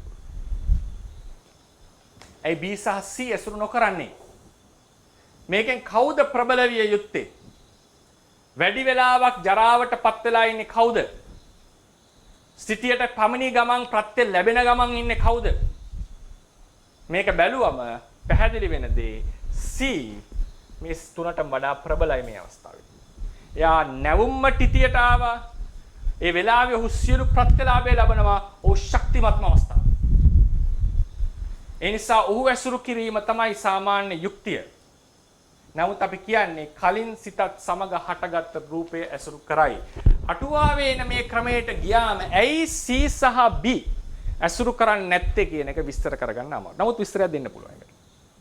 ඒකට විස්තරයක් දෙන්න පුළුවන්. ඒකට විස්තර දෙකක් මම පෞද්ගලිකව හිතනවා දෙන්නට පුළුවන්. පිළිතුරු දෙකක්. ඒ පැත්තේ ඉඳලා. එකක් තමයි ප්‍රබල දුර්වල කතා නැහැ, මේක ධර්ම නියාමයක්. ඒ ධර්ම නියාමයේ අනුව අනිවාර්යෙන් සෑම සිතක්ම ඇසුරු කරන්නේ කලින් සිත එක්ක හටගත්ත හදේ වස්තුවක්. ඒකේ මේ යුක්ති හොයන්න යන්න එපා. දෙවෙනි න්‍යාය. ප්‍රබල වස්තුව ඇසුරු කරන්නේ. හැබැයි තිතියට ආපු ගමන් ප්‍රත්‍ය ලැබුණත් ඔහු ප්‍රබල නැහැ. ප්‍රබල වෙන්නේ චිත්තක්ෂණ දෙකක්, අනුචිත්තක්ෂණ දෙකක් ගත වුණාම. ඒ කියන්නේ මෙයාට වඩා ඒ ප්‍රබලයි. මෙයා ආපු ගමන් තිතියට තියෙන්නේ. B ඇවිල්ලා අනුචිත්තක්ෂණ 2යි. C ඇවිල්ලා අනුචිත්තක්ෂණ 3යි. ඒ කියන්නේ උපාදෙන් පරිපූර්ණ චිත්තක්ෂණයක් ගත වුණාම තමයි යා ප්‍රබලත්වයට එන්නේ කියලා වෙනම න්‍යායක් ගන්නවා. එහෙමයි ප්‍රබලත්වය විස්තර කරන්නේ. එහෙම වුණොත් මෙයා ඇසුරු කරන්නේ ප්‍රබලම කෙනා. එතන ප්‍රශ්නේ විමසන්නට ඕනේ මේ අවස්ථා දෙකේදී වන්නේ කුමක්ද? ඒ කියන්නේ ලැබිච්ච ප්‍රත්‍ය නිසා යා ප්‍රබල වෙලා පහු දුර්වල වීමක්ද? අනුචිත්තක්ෂණ දෙකක් එන්න ප්‍රබලත්වයේ වැඩි වෙලා දුර්වල වීම මොකක්ද? ඒකට න්‍යාය මොකක්ද? යුක්තිය හිතා ගන්න ටිකක් අමාරුයි. නමුත් ඒක උත්තරයක් ලෙස දිය හැකියි. ප්‍රබලත්වයේ උනේ දෙවෙනි අනුචිත්තක්ෂණය නෙවෙයි, තුන්වෙනි අනුචිත්තක්ෂණය නෙවෙයි, මුළු ආයු කාලයෙන් හතරවෙනි අනුචිත්තක්ෂණය. මේක තමයි දෙන්නට පුළුවන්. මම දන්න තරමින් දෙන්න පුළුවන් උත්තර දෙක. තේරෙනවා නම් උත්තරයක් කියන්න ප්‍රශ්න උත්තර වටේදී. තර්කයක් අහන්න කැමතිවා. හරිනේ? මේක තමයි පත්තේ. දැන් අපි එමු මූල ටීකාවෙන් එන ක්‍රමයට. මූල ටීකාවේ අදහසින් කොහොමද මේ විස්තර කරන්නේ? මොකද්ද අදහස? මනෝවිඤ්ඤාණය ඇසුරු කරන්නේ ඊට කලින් සිතත් සමග හටගත්ත හදේ වස්තු රූපයක්. දැන් මේකේ හැටියට බලන්න. මේ සිතට අපි දන්නවනේ පිළිගත්ත මතේ සිත් දෙකකට කලින් හටගත්ත එක දුර්වලයි. ඒ නිසා තමයි ඇසුරු කරන්නේ නැත්තේ. කලින් සිත එක්ක හටගත්ත කෙනා ප්‍රබල නිසා. දැන් මේ සිතට ඇසුරු කරන්නට තියෙන A B C කියලා ගත්තොත් 1 2 3 දෙවෙනි සිතට පළවෙනි සිත ඇසුරු කරන්නේ නැහැ නේ ඒව. එයාත් එකටමනේ හටගත්තේ. දෙවෙනි සිතට ඇසුරු කරන්නට තියෙන සුදුසුම රූපය කවුද? A. මොකද මත දෙකක් අදහස් දෙකක්. හටගත්තේ උපාදේ විතරයි රූප හටගන්නේ. භංගයේදී හට ගැනීමක් නැත. හටගන්නන මුළු චිත්තක්ෂණයම වැය වේ. මෙයා තිතියට එන්නෙම දෙකේ උපාදේ. ප්‍රබලම අවස්ථාව. ඒ නිසා මේ ඒ කියන රූපය ප්‍රබල වෙනකොට මෙයා ඇසුරු කරන්න පුළුවන්. තුන්වෙනි සිතට ඇසුරු කරන තියෙන සුදුසුම රූපය B ද Aද? B. මොකද A පරණ වෙලා වැඩි එතකොට. B C ඇසුරු කරන්න බෑ. B විතර ඇසුරු කරන සුදුසු. ඒ නිසා මෙම ථේරවාදී අදහස මේ අදහස කොහොමද ආවේ කොහින්ද ආවේ කියලා මට කියන්න තේරෙන්නේ නැහැ. මනෝවිඤ්ඤාණය ඇසුරු කරන්නේ ඊට කලින් සිතත් සමග හටගත් හදේ වස්තුවක් යන අදහස පෞරාණික අදහසක්. ඒ අදහස හොඳටම ඒ කියන්නේ ඔය අදහසට යුක්තිය නිර්වුල්ව විස්තර කර හැකි ක්‍රමයක් තමයි මේ ක්‍රමය. මම කියන්නේ මේකෙන් බෑ කියලා. මේකෙන් කියන්න වෙන්නේ එහෙමනම් කෙලින්ම යුක්ති ගවේෂණයේ පැත්තකට තියලා ධර්ම නියාමයකට ඒක දාලා සහ ඒතර අහන්නයි ධර්ම නියාමයේ නියාම මොන පදනමෙන්ද කියලා ඒක වෙනම ප්‍රශ්නයක්. ඊට පස්සේ එහෙම නැත්නම් රූපය ප්‍රබල වෙන්නේ තිතියට ආපු ගමන් නෙවෙයි තවත් අනුචිත්තක්ෂණ දෙකක්. ඒතර අපල අනුචිත්තක්ෂණ එකක් ගිහිල්ලා ප්‍රබල මදිද? දෙකක් ගිහිල්ලා ප්‍රබල. තුන්වෙනි එකේද ප්‍රබල වෙන්නේ? හතරවෙනි එකේදී මොකද වෙන්නේ? මොකද හේතුව මෙතන තියෙනවා තව සිතක්. උදාහරණයකට. මේ තව සිතකින් හටගත්ත මේ වෙලාවේ හටගත්ත රූපයකුත් තියෙනවා. මේකට වඩා මේක ප්‍රබලද? ඒතර අනිවාර්යෙන් උපාදයෙන් ඒ මුළු ආයු කාලයෙන් හතරවෙනි අනුචිත්තක්ෂණය තමයි ප්‍රබල වෙලා තියෙන්නේ. එක ප්‍රබල වෙන්නේ නැති එකට පැහැදිලි උපාදේ නිසා. 2 3 උනේ මොකද? 4 5ට වඩා 4 ප්‍රබලද? මෙන්න මේ ආදී ප්‍රශ්න කීපයක් එනවා යුක්තියෙන් මේක විස්තර කරන්න කිව්වොත්. මෙතනදී ඒ යුක්ති ගැටලුව එන්නේ නැහැ. හේතුව මොකද්ද? ඒ වගේ සම්භාවිතාවල් නැහැ මේ ක්‍රමයේ හැටියට. මේක තමයි පළවෙනි අදහස් දෙක. ඊළඟට දෙවෙනි එක තමයි චිත්ත වීති සම්බන්ධය. මේක මම වීති පාඩමේදී කතා කරන්න හිටියේ. නමුත් මම මෙතන මේක පොඩ්ඩක් කතා කරලා සමහර කෙනෙක් නොතේරෙන්න පුළුවන්. ඒක ගැන එච්චර මද වෙන්න එපා. පොඩ්ඩක් කතා කිරීමක් කරලා පාඩමට යන්න කියලා හිතුවේ. මොකද මේ මාතෘකාව එළියට ගත්ත නිසා. දැන් අපි දන්නවා රූපයක් ඇසේ ගැටුනම රූපයක් සද්දයක් කනේ ගැටුනම පංචද්වාරික වීති හට ගන්නවා නේද?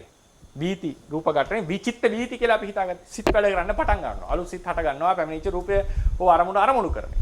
එතකොට මේ වීතිය කොහොමද තේරවාද සම්ප්‍රදාය ඇතුලේ විස්තර වන්නේ කියන එක තව කතාවක්. ඒක වෙනම චිත්ත වීති කියලා වෙනම පාඩමක් ගන්නවා. මේ චිත්ත වීති හඳුන්වනවා නෙවෙයි. එතකොට අපි කියනවා සාමාන්‍යයෙන් ඉගෙන ගත්ත අය දන්නව ඇති අතීත භවාංග චලන නේද? එහෙමගේ කතාවක් තියෙනවා. අතීත භවාංග චලන, භවාංග උපච්ඡේද, පංචද්වාර අවජන, චක්කු විඥාන, සම්පටිච්ඡන ආදී වීති ටිකක් තියෙනවා. සාමාන්‍යයෙන් අපි උගන්වන්නේ දැන් ඔන්න අනුචිත්තක්ෂණ 3ක් තියෙනවානේ. හැම සිතකටම නේද?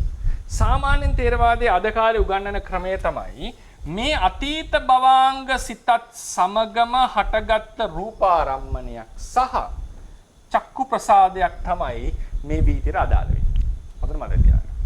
අපි කියන අතීත භවාංග සිතත් සමග හටගත්ත රූපාරම්මණයක් හා චක්කු ප්‍රසාදයක්. ඒක ප්‍රමාද වුණොත් ඒකට කියනවා අමන්දායුෂ්ක කියලා. ඊට කලින් හටගත්ත චක්කු ප්‍රසාදය මන්දායුෂ්ක. ඒ නිසා ඒකට සුදුසු චක්‍ර ප්‍රසාදය ලෙස ගන්න මේක. සමහර ආචාර්යවරු කරන එක තරම් ප්‍රශ්නයක් නෙවෙයි මේ මන්දායුෂ්ක භාවය කියන්නේ. නමුත් සාමාන්‍යයෙන් අද විස්තර කරන ක්‍රමය මේකයි. ඒක වැදගත්. මොකද ඒක සම්ප්‍රදායෙන් ඇතින ක්‍රමයක්. මේ ක්‍රමයේ ඉඳලා බත්තම මොකද ඒවට මම පෞද්ගලිකව කියන්නේ පොසිල කියලා. ඒ කියන්නේ සමහර කරුණු තියෙනවා තේරවාදයෙන් බොහෝ කල් ඉඳන් පැවතගෙන ආපු. ඒ පැවතගෙන ආපු දේවල් එක්ක සමහර ආචාර්යවාද ගැලපෙන්නේ නැහැ. ඒතර මේ කියන්නේ මේ මතය පුරාණ ඉඳන් ආපු එකක්. මේ මතය සම්බන්ධයෙන් විවිධ අදහස් තිබිලා තියෙනවා සම්ප්‍රදාය ඇතුළේ. ඒ පුරාණ ඉඳන් පෞරාණිකව ආරක්ෂා වෙච්ච අදහස්. එතකොට දැන් මේ චිත්ත වීතිය අපි විස්තර කරනකොට මෙතනදී කියන එක තමයි අතීත භවාංග සිතත් එක්ක හටගත්ත රූපාරම්මණයක් හා චක්කු ප්‍රසාදයක්. දැන් ඔන්න මේ ක්‍රමයේ හැටි අටුවා ක්‍රමයේ හැටියට රූපාරම්මණය හට ගන්නට කොච්චර වෙලාවක් වැය වෙනවද? අනුචිත්තක්ෂණයයි. චක්කු ප්‍රසාදේ හට ගන්නත් අනුචිත්තක්ෂණයයි. ඊළඟට මෙයා තිතියට එනවා. මෙයාත් තිතියට එනවා. මේ තමයි උපාදය. සාමාන්‍යයෙන් ප්‍රසාද රූප සහ ගෝචර රූප උපාද අවස්ථාවේදී ගැටෙන්නේ නැහැ කියලා කියන්නේ දුර්වල නිසා. ගැටෙනවා කියලා මෙතන අදහස් කරන්නේ මේ ඝට්ටණය නිසා භවාංග සිතට බලපෑමක් ඇති කරන්නේ නැහැ. ඉතින් ඝට්ටණය විශේෂයෙන් ඔය දුර අසම්ප්‍රාප්ත සම්ප්‍රාප්තකේ පොඩ්ඩක් මේක විස්තර කරන්න අමාරුයි. ඒක පස්සේ සාකච්ඡා කරමු. අසම්ප්‍රාප්තයක් ගන්නකො. එතකොට තියෙන එක මේකේ ඡායාව ඇති කරවන්නේ ඝට්ටණය වෙන්නේ නැහැ හට ගන්න අවස්ථාවේ. මොකද රූපේ දුර්වලයි හට ගැනීම. ඒක ප්‍රබල තිති අවස්ථාවේ තමයි ඝට්ටණය වෙන්නේ. හරිනේ? එතකොට දැන් අපි තේරවාදී සාමාන්‍ය උගන්වන්නේ කොහොමද? මේ චක්කු ප්‍රසාදයයි රූපාරම්මණයයි ගැටෙන්නේ භවාංග චලන සිතේ උපාදී. මෙතන තමයි ගැටෙන්නේ. එතකොට භවාංග සිත ගැටෙනවත් එක්කම භවාංග සිත චලනයක් වෙනවා.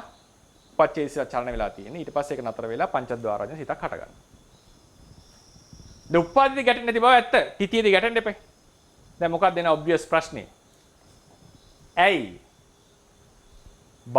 අතීත භවාංගයේ තිති සහ බංගක්ෂණවලදී ගැටෙන්නට බැරිද? මොකක්ද තියෙන බාධකය? සාමාන්‍යයෙන් දැන් අභිධර්මයේ මූලික උගන්වනකොට ඉස්සර මම කියන කතාවක් තමයි පෞද්ගලිකව මේ දෙකේ ගැටෙන්න බැරිද කියන ප්‍රශ්නේ මගෙන් අහන්න එපා. මට ඒකට උත්තර දෙන්න බෑ. මෙහෙම තමයි විස්තර කරලා තියෙන්නේ. ඉතින් ගැටෙනවා මෙතන ගැටෙන්නේ කියලා ඇහුවම අහනවනේ කෙනෙක්. ඇයි ස්වාමීන් වහන්සේ නුවණ තියෙන කෙනා අහනවනේ මෙතන තිතියට ඇවිල්ලා ඉවරයිනේ ඇයි ගැටෙන්නේ නැද්ද කියලා අහන්න පුළුවන් ප්‍රශ්නයක් ගන්න.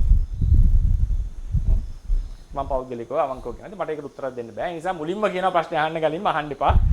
මේ මට උත්තර දෙන්න තේරෙන්නේ නැහැ. මේක තමයි විස්තර කරලා දෙන ක්‍රමය. දැන් ඊට පස්සේ දැන් මෙතනදී කෙනෙක්ට ප්‍රශ්නයක් එන්න පුළුවන් ස්වාමීන් වහන්සේ ගැටීම සිද්ධ වෙන්නේ අතීත භවාංගයේ උපාදේදී නෙවෙයිද කියලා. එහෙම විස්තර කරපු එකක් තමයි පෞරාණික ටීකාව. ලියවෙච්ච. ලංකාවේ ලියච්ච පෞරාණික ටීකාවකේ අදහස තියෙනවා. ඒ අදහස පසු කාලින ඒ කියන්නේ ආචාර්යයන් වහන්සේලා අතරින් ඒක සම්පූර්ණයෙන් ඒ කියන්නේ ඒක ගැන කතා කරන්නවත් නැහැ. ඒ නිසා ඝට්ටණය සිද්ධ වෙන්නේ භවාංග චලනයේදී. සමහර බුරුම පොත්වල අදත් ඒක කතා කරනවා. පෞරාණික ටීකාවේ අදහස අරගෙන මේ ගැටීම සිද්ධ වෙන්නේ මෙතනද කියලා. නමුත් ඒක දැනට තියෙන පිළිගත් මේන්ස්ට්‍රීම් අටුවා ටීකා ආදීදී ඒක කතා කරලා මේ මෙතනම ගැටෙන එක තමයි සාමාන්‍යයෙන් අටුවාව නම් මට මතක නැහැ ටීකාවලදී කතා කරලා තියෙන්නේ. ඒ නිසා මේ මෙහෙම තමයි විස්තර කරන්නේ. රේරුකාණ ස්වාමීන් විස්තර කරන්නේ මෙහෙම. නමුත් සමහර සිංහල පොත්වල කියවපු අය දැකලා ඇති මේ ගැටණය ගැන විස්තර කරා. මෙතන ගැටෙන්නේ කියලා. ඒක තියෙන්නේ පෞරාණික ටීකාවක. ඒක කියන්න බෑ. මේක සාමාන්‍යයෙන් අද භාවිතා වෙන්නේ නැති එකක්. ඒකේ නම මම අහලා නැහැ. ඒක පෞරාණික පොතක තිබුණා කියලා කියන්නේ. ඔය අභිධර්මාවතාරයේ තියෙනවානේ නවනීත ටීකාව කියලා නේ. මම ඒකේ තියෙන එකක් වෙන්න ඕනේ. මම දන්නේ කොහේ හරි එක තිබිලා තියෙනවා. ඉතින් අද ඒක භාවිතා වෙන්නේම නැහැ අදහස. නමුත් සමහර සිංහල පොත්වල තියෙන බව දන්නවා. ඒ නිසා සමහර කියවපු අය මේ ප්‍රශ්නේ එයි. ඒක අපි පුළුවන් වුණොත් ඒ සාකච්ඡාව කරමු ප්‍රශ්නෝත්තර වටේදී. දැන් අපි එනවා මූල ටීකා අදහසට. අනේ ඉතින් මේක කරුවද? කොහොමද මේක අටුවාවෙන් උත්තරය දෙන්නේ අපිට? කලින් වගේම උත්තර දෙකක්. ධර්මතාවයක් යුක්තිය හොයන්න අමාරුයි. තුන්වෙනි එක තමයි ප්‍රබල වෙන්නේ හතරවෙනි අනුචිත්තක්ෂණයේදී. ඒ නිසා ගැටෙන්නේ සිද්ධ වෙනවා. ඊට පස්සේ එක මේක එච්චර ප්‍රශ්නයක් කරගන්න ඕනේ නැහැ. ඒතර අර වගේ ප්‍රශ්න තියෙනවා අනුචිත්තක්ෂණය ප්‍රබල වෙන්නේ ප්‍රශ්න ටිකක් අහන්න ඉතිරි වෙනවා අපිට. ඊළඟ එක තමයි එහෙම කතා කරන්න අවශ්‍ය නැහැ. මෙතනත් ගැටෙන්න පුළුවන්. අපි උගන්වලා තියෙන්නේ මේක උඩ. නමුත් ගැටෙන්න ප්‍රශ්නයක් නැහැ. භවාංග අතීත භවාංගයේදී තිතියේදී බංගයේදී ගැටෙන්න පුළුවන්. ඒ ගැටෙන්න ප්‍රශ්නයක් නැහැ. එතකොට ප්‍රශ්නයක් අහනවා. අහන්න තියෙන ප්‍රශ්නේ තමයි මේ ඝට්ටනයේදී මේක චලනය වෙනවද? මේකට බලපෑමක් එනවද? මේ ඝට්ටනයේ මෙයාට බලපෑමක් එනවද? කියන ප්‍රශ්නේ විසඳ ගන්නට තියෙනවා. ඒක තමයි හොඳ උත්තරයක්. ගැටලුවක් නැහැ එහෙම ඝට්ටනේ වුණා කියලා. බී තියන්නේ මේ විදිහටයි. තව බවන චලන දෙකක් ගිහින්. මේකත් චලනයක්.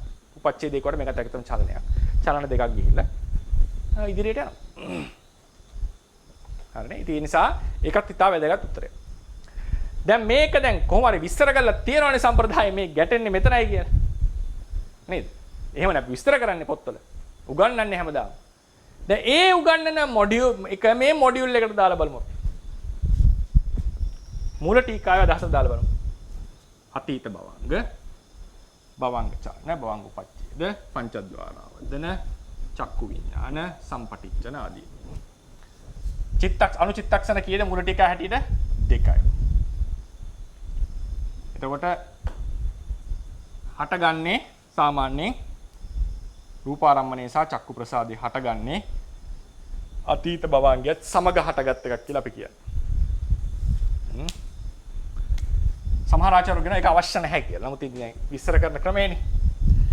මෙතන ඉඳලා ඒතර උපාදේට උපදිනවා මේ උපදින්නේ මේ අවස්ථාවේදී. මේ වෙලාවේ චක්කු විඥාන ප්‍රසාද හට ගැනීමක් නැත. දැන් මේක ඉපදෙන්න කොච්චර වෙලාවක් යනවද? අනුචිත්තක්ෂණයද මුළු චිත්තක්ෂණයද? මුළු චිත්තක්ෂණයක් කියලා. මෙයත් මුළු චිත්තක්ෂණයක් කියලා. තිතියට එන්නේ මොන අවස්ථාවේදීද? භවංග චරණ අවස්ථාව. තිතියට පැමිණෙනවත් සමගම ගැටෙනට බාධායිද? ප්‍රශ්නයක් නෑ. අතීත භවාංග හිතේ භංගක්ෂණේ හැපෙන්නට හේතුවක් නෑ. මොකද තාම ඉපදෙමින් පවතින. ඉපදෙන අවස්ථාවේ දුර්වලයි.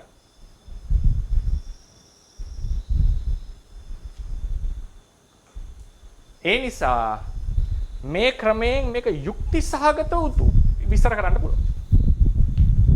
යුක්ති සහගතේ යුක්තිය වැඩි. මම කියන්නේ ඒක හරි කියන එක නෙමෙයි. මම එහෙම තීරණ දෙන්න යන්නේ නැහැ. මොකද අවංකවම කිව්වොත් මමත් තාම හිතන එක නේ ඉදත් එහෙම ප්‍රශ්නයක්. මොන අදහසේද ඔබ වහන්සේ ඉන්නේ කියලා. ඇත්තටම කිව්වොත් මම කිව්වේ මගේ අදහස වල නැහැ. නමුත් ඇත්තටම අවංකවම මේ අදහස් දෙක ගැන තාම හිතනවා. ඉතින් ඒ කියන්නේ ඒක ගැන දෙපැත්තටම අදහස් පේනවා අපිට. මේක සම්බන්ධවෙත් මම තාම හිතනවා. නමුත් මේකේ යුක්තියෙන් විස්තර කිරීමේදී දුෂ්කරතාවයේ එන්නේ අටුවා විවරණයට මුල ටීකා ක්‍රමයේදී දුෂ්කර යුක්ති සහගතව විස්තර කරන්න පුළුවන්. නමුත් යුක්තියෙන් විස්තර කර පමණින් විස්තර පිළිගන්න කියලා කතාවක් නෑ. ඒක තව කතාවක්. යුක්තියෙන් විස්තර කර පමණින් හරියනව නෙවෙයිනේ. ඒ නිසා මේක මම තපණය කරලා තියන්නේ මේක තමයි ථේරවාදයේ තියෙන කර්මජ රූපවල හට ගැනීම සම්බන්ධයෙන් තියෙන අදහස් දෙකම ගේන්න හේතුව තේරෙනවා ඇති. එකක් නිකන් ප්‍රතිෂේධ කරන්න පුළුවන්. يعني මේක පෞරාණික අටුවාවෙන් ආපු ක්‍රමය. මේක අද සම්ප්‍රදායේ තියෙන ක්‍රමය. කොහොමද මේක මග හැරලා යන්න බෑ. මේ ක්‍රමය මග හරින්නට සුදුසු නැහැ. මොකද සමහර අවස්ථාවලදී ඉතා ප්‍රබල යුක්තියක් ගැන ලක්ෂණ දෙකක්. මේ දෙක වෙනස් වුණා කියලා ඔබගේ විදර්ශනාවට බාධාවක් වෙන්නේ නැත. ශ්‍රද්ධාවට හානියක් වෙලා නැත. හරිනේ? මොකද පරමාර්ථය දැනගන්නවා, විශ්වාස කරනවා. ඒකෙන් බාධා වෙලා නැහැ. නමුත් මෙහෙම අදහස් ථේරවාද සම්ප්‍රදායක් ඇතුළේ මේක ඉගෙන ගන්නකොට සහ ගැඹුරට ඉගෙන ගන්නකොට මේ වගේ දේවල් ඉගෙනීම වැදගත්. තවත් අපේ චින්තනය රූපේ සම්බන්ධයෙන් අදහස එන්න ප්‍රකට වෙනවා. ඉදිරියේදී පාඩම් කරන කතා කරන මාතෘකා දෙකෙත් ඕක තව තවත් ලං වෙන්න පටන් ගන්නවා. ඒ නිසා තමයි මේ වගේ මාතෘකා කතා කරන්නේ. සහ විශේෂයෙන් ගැඹුරට මේක අධ්‍යයනය කරමින් යන නිසා විපස්සනාවාදී විස්තර කරනකොට සමහරවිට මේ වගේ තොරතුරු කතා කරනකොට මේ වගේ සියුම් තැන් වලිනුත් අපි කතා කරන අවස්ථාවක් තියෙනවා. ඒ නිසා තමයි මේ කතා කරේ. මේක තමයි ථේරවාදයේ තියෙන මූලිකම කර්ම රුජු රූප වල හට ගැනීම පිළිබඳව අදහස් දෙක ඊළඟ දවසේදී මම කතා කරනවා කර්මජ රූප සන්තතිවල පහළ වීම ඒ සත්‍යයන්ට පහළ වෙනවස් හැකි ගැන සාකච්ඡාවක් ගේනවා. මේක තමයි අද තියෙන්නේ කතාව. අපි ප්‍රශ්න උත්තර වටේට අවස්ථාව ලබා දෙනවා. සනන්වන්ති කියන්නේ සනන්නාස මේ ඔය විදිහේ මුල ටීකාව සහ අපේ දැන් අපි දන්න සම්ප්‍රදායේ කර්ම කාරණාවල ඔය වගේ මතභේදාත්මක කියන්නේ ලොකු මතභේද නෙවෙයි. නමුත් ඒ වගේ වෙනස් වීම් වලට එන්න හේතු වෙන සම්මාංශ මේ ශ්‍රාවකයන්ට මේ චිත්තක්ෂණ මට්ටම දක්වා රූප හටගන්න තැන හෝ රූප කලාප යම් කිසි ධාතු මනසිකාරෝ යම් කිසි අවස්ථා භාවනාවකදී ඒ මට්ටම දක්වා භාවනාවෙන් මේ දකින්න බැරි කමක් නිසා සම්මන්නාංශ ඒක භාග්‍යතුන් වහන්සේට පමණදී මේ මට්ටමටම දකින්න හැකියාව තියෙන කෙන කාරණා තමයි. ඒක ප්‍රධාන සාධකයක් වෙන්න වෙනව නේද? එහෙම දකින්න පුළුවන් වුණා නම් මේ ප්‍රශ්නේ එන්නේ නැහැනේ. එහෙම පළවෙනි සාධකය. ඉතින් ඊට පස්සේ එතකොට බුදුරජාණන් වහන්සේ මේවා දැඩිවම කිව්වේ නැද්ද පැහැදිලිව කියන ප්‍රශ්නේ එන්න පුළුවන්. ඉතින් ඒකට උත්තරයක් දෙන්න මම හදිස්සි වෙන්නේ නැහැ. බැරි වෙලා හරි එහෙම අදහසක් ථේරවාදයේ අටුවා චීකාචාර්යන් අතර තිබුණා නම් ඒන තොරතුරු සියල්ල බුදුන්ගෙන් එනවා කියලා මේ වගේ මතභේදාත්මකව විස්තර වීමක් වෙන්නෙත් නැහැ. ඒ කියන්නේ මූල ටීකාචාරින් වහන්සේ මේ කියවෙන පාඩය බුද්ධ වචනයක් කියලා අදහස් තිබුණා මේක ඉදිරිපත් කරන්නේ නැහැ. කරන්න අයිතියක් නැහැ නේ උන්වහන්සේට. බුද්ධඝෝෂායන වහන්සේ මූල පුරාණ අටුවාවේ රූපේ ආයුෂයේ සම්බන්ධයෙන් ඉදිරිපත් කරපු වෙනස් අදහස ඒකට විරුද්ධව කරපු අදහස කරන්නේ නැහැ. ඒක බුද්ධ වචනයක් කියන හැඟීම තිබුණා නම්. එහෙනම් ඒක සනාත කරන්න උත්තර හොයන්න සාමාන්‍ය. ඉතින් ඒ නිසා ඒක එතනින් තව ප්‍රශ්නයක් අහන්න පුළුවන් බුදුරජාණන් වහන්සේ මේ මට්ටමින් දේශනා කරාද කියලා. තව ප්‍රශ්නයක්. හැබැයි සිතක් දේශනා කරාට සිතක් අනිත් සිතකින් වෙනස්ද ඒවා පැහැදිලිවම තොරතුරු තියෙනවා. මේ මට්ටමේ අර ගැඹුරු මට්ටමේ තොරතුරු ටික කොහොමද තියෙන්නේ කියන එක විමසන්නට වෙනවා. ඒක වෙන්න ඕනේ එතනින් ආපු එකක් වෙන්න වෙනවා. ඒ ශාස්ත්‍රුන් වහන්සේගේ මට්ටමින් ආපු එකක්. ශ්‍රාවකයන්ට ඒක ගැන පැහැදිලි අවබෝධය, ඒ කියන්නේ අර කියපු වගේ ඩිරෙක්ට් එක්ස්පීරියන්ස් තියෙනවා නම් මේ මත බෙදෙන්නේ නැහැ. එහෙම නැත්නම් සමහර ශ්‍රාවකයන්ට පේනවා, සමහර ශ්‍රාවකයන්ට පේන්නේ ඒ පේන නොපෙනෙන අය අතර කන්ෆ්ලික්ට් එකක් වෙන්න ඕනේ. එහෙම සඳහනක් නැහැ. එහෙම ගැරන්ටි එකක් දීලා නැහැ කොහෙවත්. ඒ කියන්නේ උදාහරණයකට අටුවාවක්වත් කියලා නැහැ. මේක අහවල් ප්‍රත්‍යක්ෂව අහවල් ශ්‍රාවකයන් දැකලා ලියපු එකක්, කියපු එකක්. එහෙම තොරතුරු නැහැ. ඉතින් ඒ නිසා මේ මට කියන්න වෙන්නේ අපිට තේරෙන දේ තමයි. ඒ කියන්නේ මේක ලැබින, ඒ කියන්නේ තියනවා යම් තොරතුරක්, මූල තොරතුරක්, ඒක මත මේක දියුණු කරනවා. හිතලා විමසලා නුවණින් මේවා කළා මූල අටුවාවත් පෙළත් එක ගලපලා යුක්ති හොයලා විස්තර කිරීමක් මේ වෙන්නේ. සාර්ථකව. කියලා තමයි පේන්නේ මේක බලනකොට නේද? එහෙම නැත්නම් ඩිරෙක්ට් එක්ස්පීරියන්ස් නම් මේ ප්‍රශ්න දෙක පළවෙනි එක තමයි ඩිරෙක්ට් එක්ස්පීරියන්ස් නම් ප්‍රශ්න නැහැ. එහෙම නැත්නම් කට්ටියකට පෙන්නලා නැහැ ඒ කට්ටිය අතර කම්ප්ලීට්. ඒතකොට ඉතින් කෙලින්ම පෙනිච්ච කට්ටිය කියන්නේ බෑ මේක බලලා කියපු එකක් මේක අදාළ නැහැ කියලා. එහෙම කියලාත් නැහැ. මෙච්චර කල් මේව ඇවිල්ලා තිනවා මත අදහස්. ඊට පස්සේ පිළිගැනීමකුත් තිබිලා තියෙනවද කියන ප්‍රශ්නයක්. මේක කෙලින්ම බුදුන්ගෙන් ආපු එකක්ද මේ කියන කතාවේ. එහෙම පිළිගැනීමක් තිබුණා නම් මේ ප්‍රශ්නේ ඉන්නේ. ඒතකොට එකක්වත් නැති බව තමයි පේන්නේ නිකන්. බලන් යනකොට බැලුවමට මම ස්ථිර වචන දෙන්නේ නැහැ නිකන් අර මම හිතනවා ඒක මේකට මම කියන එකට විරුද්ධව තියෙන අදහසක් ඉදිරිපත් කරන්න මට පේන්නේ මේ විදිහට. ඉතින් ඒක එකක්වත් තොරතුරු තිබිලා නැහැ. ඉතින් ඒ නිසා මේක ඒ මූල තොරතුරු ටික තිබිලා තියෙනවා ශාස්ත්‍රුන් වහන්සේගේ සහ උන්වහන්සේගේ ශ්‍රාවකයන්. අනිත් එක පැතිරුණා ශ්‍රාවකයෝට. ඊළඟ කතාව පැතිරුණා හැමතැනම. ඊට පස්සේ මේ කටේ සංගායනා වලට එකතු වෙනකොට මේ තොරතුරු ආපු ක්‍රම ඒතර මේ සමහරලාට තියෙන්න පුළුවන් පරස්පර පොඩි වෙනස්කම් වුණ අතර. ඒ අදහස් ඒ પરම්පරාවල ආපු ක්‍රම සාමාන්‍ය හිතුවම. ඉතින් ඒ ලක්ෂණ තමයි මේ ටික පෙන්වුම් කරලා දෙන්නේ. ඒ කහන කාරණා දෙකක් කියනවා එකක් තමයි දැන් භාග්‍යවතුන් වහන්සේට අමතර යම්සේ බුදුරජාණන් වහන්සේලාට ඒ මට්ටම දක්වා පෙන්වනවද කියන කාරණාවත් නිකන් අදහසක් විතරක් ආවා. ඊට අමතරව සනසොය මේ විපස්සනා භාවනාවේදී කලාප විපස්සනාව, අනුබද්ධ ධම්ම විපස්සනාව වගේ කාරණා පිළිබඳව කතා කරද්දී එහෙනම් කොච්චර මට්ටමකට ඒක ගැඹුරට යනවාද කියන කාරණාවත් එක්ක තමයි සනස මේ ගැටලු මතුනේ. ඒක හරි. කලාප විපස්සනාව කියන එකේ තේරුම අදහස් කරේ අර සම්මසනේ තියෙන කලාප විපස්සනාව කියන එකද? භාවනා ක්‍රමයේ තිබුණ ධාතු මනසිකාරයේදී යන ක්‍රමයේ ඒ කලාප කියලා කියන්නේ කොටස් වලට කඩලා කියන එක. එතන කියන්නේ රූප කලාප විපස්සනා කරනවා කියන එක නෙවෙයි. එතන කලාප විපස්සනාව කියන්නේ කොටස් කරනවා කියන එක. මට එතන අදහස් හිතුනේ මේ රූප කලාප. නෑ. එහෙම විපස්සනා කියලා එකක් නේ. කලාප කියන්නේ කොටස් වශයෙන් තමයි භාවනාව යන්නේ. ඉතින් රූප කලාපය ගැන විස්තර කරනවා මම කියන්නේ ඒක කරන්න බෑ ඕක කරන්න නැහැ කියන එක නෙවෙයි. ඒක විස්තරයක් තියෙනවා. රූප කලාප වශයෙන් බලනවා කියලා එකක් තියෙනවා. ඒ කලාප විපස්සනාව කියන්නේ වෙන එකක්. ඔය සම්මසන ඥානෙ එන එක කලාප විදර්ශනාව කියලා.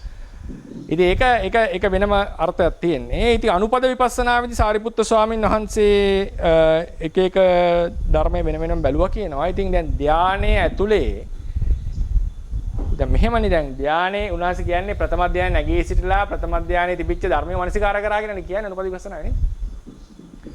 එතකොට පස්සේ හටගෙන අහුත්වා සම්භෝති හුත්වා පටිවේති වේදනා අහුත්වා සම්භෝති හුත්වා පටිවේති පස්සෝහම කියලා හැම එකක්ම හටගෙන නිරුද්ධ වෙනවා කියලා කිව්වා.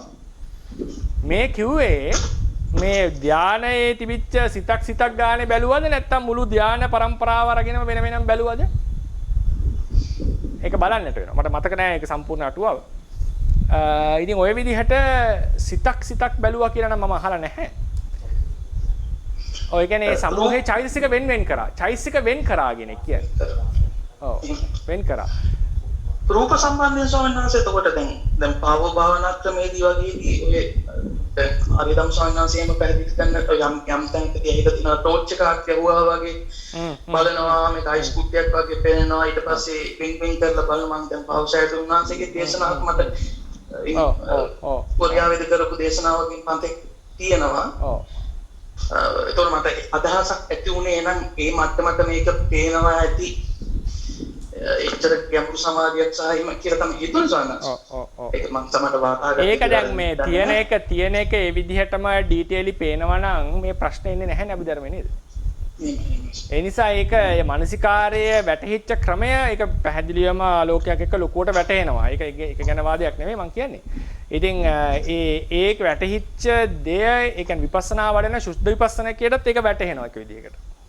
ඒ වැටහීමයි තියෙන දේ තියෙන විදිහට බැලීමයි කියන එක බලනවා. ඒ කියන්නේ දැන් උදාහරණයකට ඒ ක්‍රමයට අපි හිතුවොත් එහෙම ඒ කියන්නේ ඒ ක්‍රමයට නාම රූපය ඉතා ප්‍රකටව වැටහෙනවා. ඔය සමාධිය ප්‍රබලයි. එතකොට ඇත්තටම මේක තියෙන්නේ අංශු ගොඩක් කියන අදහස එනවා පැහැදිලිව. එතකොට ඒ අදහසද මේ ප්‍රකට වෙන්නේ තියෙන දේද කියන එක බලනවා. ඒ කියන්නේ එහෙම වුණොත් එහෙම උදාහරණයකට ලෙඩක් පේන්න බෑ නේද? ඒ වගේ ප්‍රබලත්වයක්කින් එනවා නම් එයාට කැන්සර් එකක් තිබුණා අහු වෙනවා එයාට. නේද? ඒ රූප ටික පේන්න බෑ, විකෘතිය පේන්න ඕනේ, ඔක්කොම තියෙන්නට ඕන. ඒ කියන්නේ දැන් අපි අර ස්කෑන් එකකින් කරන මට්ටමේ සියල්ල බලන්න පුළුවන් දෙයක්ද මේක? එහෙම නැත්නම් මෙතන තියෙන්නේ අංශු ගොඩක් කියන අපිට සාමාන්‍යයෙන් සුඛ විපස්සනා වඩන කෙනෙක්ට එන අදහස තවත් ප්‍රකට වෙලා පහළ වෙයි පෙනීමත්. පැහැදිලිවද? එහෙම සර්. ඉතින් ඒ නිසා ඒක මම ඒකට උත්තර දෙන්න යන්නේ නැහැ කොහොමද කියලා මට ඒක තේරෙන්නේ නැහැ. සහ ඊට පස්සේ බලාගෙන කඩාගෙන සෑඩෝ කියනවා සෑඩෝ පාවුක් සෑඩෝ කියන්නේ මේක කඩන්න කියලා. කඩලා ඇතුළට යන්න. පුළුවන් කම්පැක්ට්නස් එක කලවන්න කියලා කියන්න පුළුවන් තරම්. ඉතින් ඒක කරගෙන යනකොට අවසානම කලාපය දකින්න පුළුවන්ද කියන එකත් බලන්න ඕනේ. ඒ දකින්නේ කලාප සමූහයක්ද? අවසානම කලාපයද ඔය කියන්නේ? ඒකත් තව විමසන්නට ඕන දෙයක්. ඉතින් ඒ වගේ එක ඉතින් තව බලන්නට තියෙනවා. විමසන්නට ඕන. ඒක මේ ක්‍රමයේ වැරදි කියවන්න නෙවෙයි. ඒ ක්‍රමයේ ඒ පේනවා ඒක අනිවාර්යයෙන්ම. ඒ පේන්නේ මොකද්ද කියන එක විදර්ශනය. ඒතකොට විදර්ශනාවට අවශ්‍යද මේ තියෙන එක තියෙන විදිහටම දකින්න කියලා අහුවොත් එහෙම එකක් නැහැ. පෞද්ගලිකව නම් මහා සී භාවනා ක්‍රමයේ කියන්නේ කැමැත්තක් තියෙන සාහනසනොත් රේරුකන් සාහනස අගය කරලා තියෙන නිසා ගොඩක් පිට එතෙන් දිත්තුන්වන්සේගේ පොතේ මට මතකයක් තියෙන විදිහට ජීවිතින්ද රූප එහෙම වැටහෙනවා කියලා වගේ අදහසක් වැටහෙනවා. වැටහෙනම නෙවෙයි. ඒක වැටහෙන ධර්මඥානෙ තියෙන කොට තමයි. එහෙමයි. හොඳයි සාහනස පැහැදිලි ගුම්පේ සාහනස. terus සිතේ වේගයට උපමාවක් බුදුරජාණන්සේ දේශනා කරන්නේ. එතකොට මේ රූප ඉදීම කියනකොට උපාද පිටි භංග කියන අවස්ථාවේදී වෙනම රූප උපදිනවා කියලා අටුවාවේ සඳහන් වෙන්නේ. එතකොට සිතේ මුළු කාලය තුලම අපිට එතකොට රූප කොටස් කලාප කොටස් තුනක් උපදින කාලය තමයි සිතක උපදීම. ඒක සිතටත් උපමාවක් නම් කිව්වේ ඒ සිතක් උපදින වෙලාවේ පහළ වෙන උපාද පිටි භංග කියන අවස්ථාවල උපදින රූප වෙනම දකින්න පුළුවන් කෙනෙක් ටික ඊට වැඩි අමාරු දෙයක්. මොකද උපාදයේදී වෙනම රූප කොටසක්, හිතේදී වෙනම රූප, ඊට පස්සේ හිතේ ඒ වගේම භංගයේදී. ඒතකොට ඒක ඊටත් වැඩිය වෙන් කරගන්න අමාරුයි. එහෙම වෙනම එක දකින්න පුළුවන් නම් වෙන් කරලා මේක උපාදයේ, මේක හිතිය, මේක භංගයේදී අවස්ථා භංග අවස්ථාවේ පහළ වුණු රූප කියලා කියන්න පුළුවන් නම් යමකට කියන්න පුළුවන් සිත දකින්නයි කියන එක එච්චර අමාරු දෙයක් නෙවෙයි. සිතට උපමාවක් කියන්න ඕනේ. මෙන්න මේ කාලය කියලා වෙන් කරන්න පුළුවන්. එතකොට අර අහපු ප්‍රශ්නෙත් එක්ක මේක අමාරුයි. ඒ කියන්නේ සිතේ උපාදේ, හිතේ භංගය කියන අවස්ථාවල පහළ වුණු රූප මේක උපාදේ තමයි පහළ වුණේ. මේක හිතේදී තමයි පහළ වුණේ. මේක භංගයේ තමයි පහළ වුණේ කියලා වෙන් කරලා හරියටම දක්වන්න අමාරුභාවයක් තියෙනවා කියලා තේරෙන සංසය ලෝද විස්තරයක් කරනවා. ඒක හොඳ ප්‍රකාශනයක්. ඒ කියන්නේ දැන් සාන්නසේ අහන්නේ දැන් සිතට උපමා නැහැ කිව්වනේ අපි. තාම වේගවත් වේගයෙන් බෙදෙනවා කියලා. දැන් මේකෙදි සිතේ උපාදේ තිතියේ භංගයේදීත් අලුත් රූප උපදිනවා නම් දැන් මුළු සිත ගත්තම් වඩා මුළු සිතේ ඇතුලේ කොටස් කඩලා රූප ඉපදෙනවා කියලා තේරුම් ගන්න තියෙනවා. ඒතර උන්වහන්සේ අහන්නේ මොකද්ද තේරුම් ගන්න අමාරු කියලා. ඒ කියන්නේ එක සිතක් දකින්න එකද මේක උපාදේ හටගත්තු රූපේ, තිතියේදී හටගත්තු රූපේ, භංගයේදී හටගත්තු රූපේ කියලා බලනකොට ටිකක් ඊට වඩා නිකන් තවත් විමසීමක් වැඩි වගේ එකක් තියෙනවා. ඒ රූප තුනම ගත්තොත් අපි. නේද? නිකන් තව ගැඹුරට ගිය බවක් තියෙනවා. ඉතින් ඒකත් ප්‍රබල කියන්නේ ප්‍රශ්නයක්. එහෙම වුණොත් එහෙම රූපේ දැකීම අමාරුද? රූප සම්තතියේ පැවැත්ම විශ්ලේෂණය කිරීම අමාරුද සිතේ පැවැත්මට වඩා කියලා ප්‍රශ්නයක් දෙන්න එතකොට.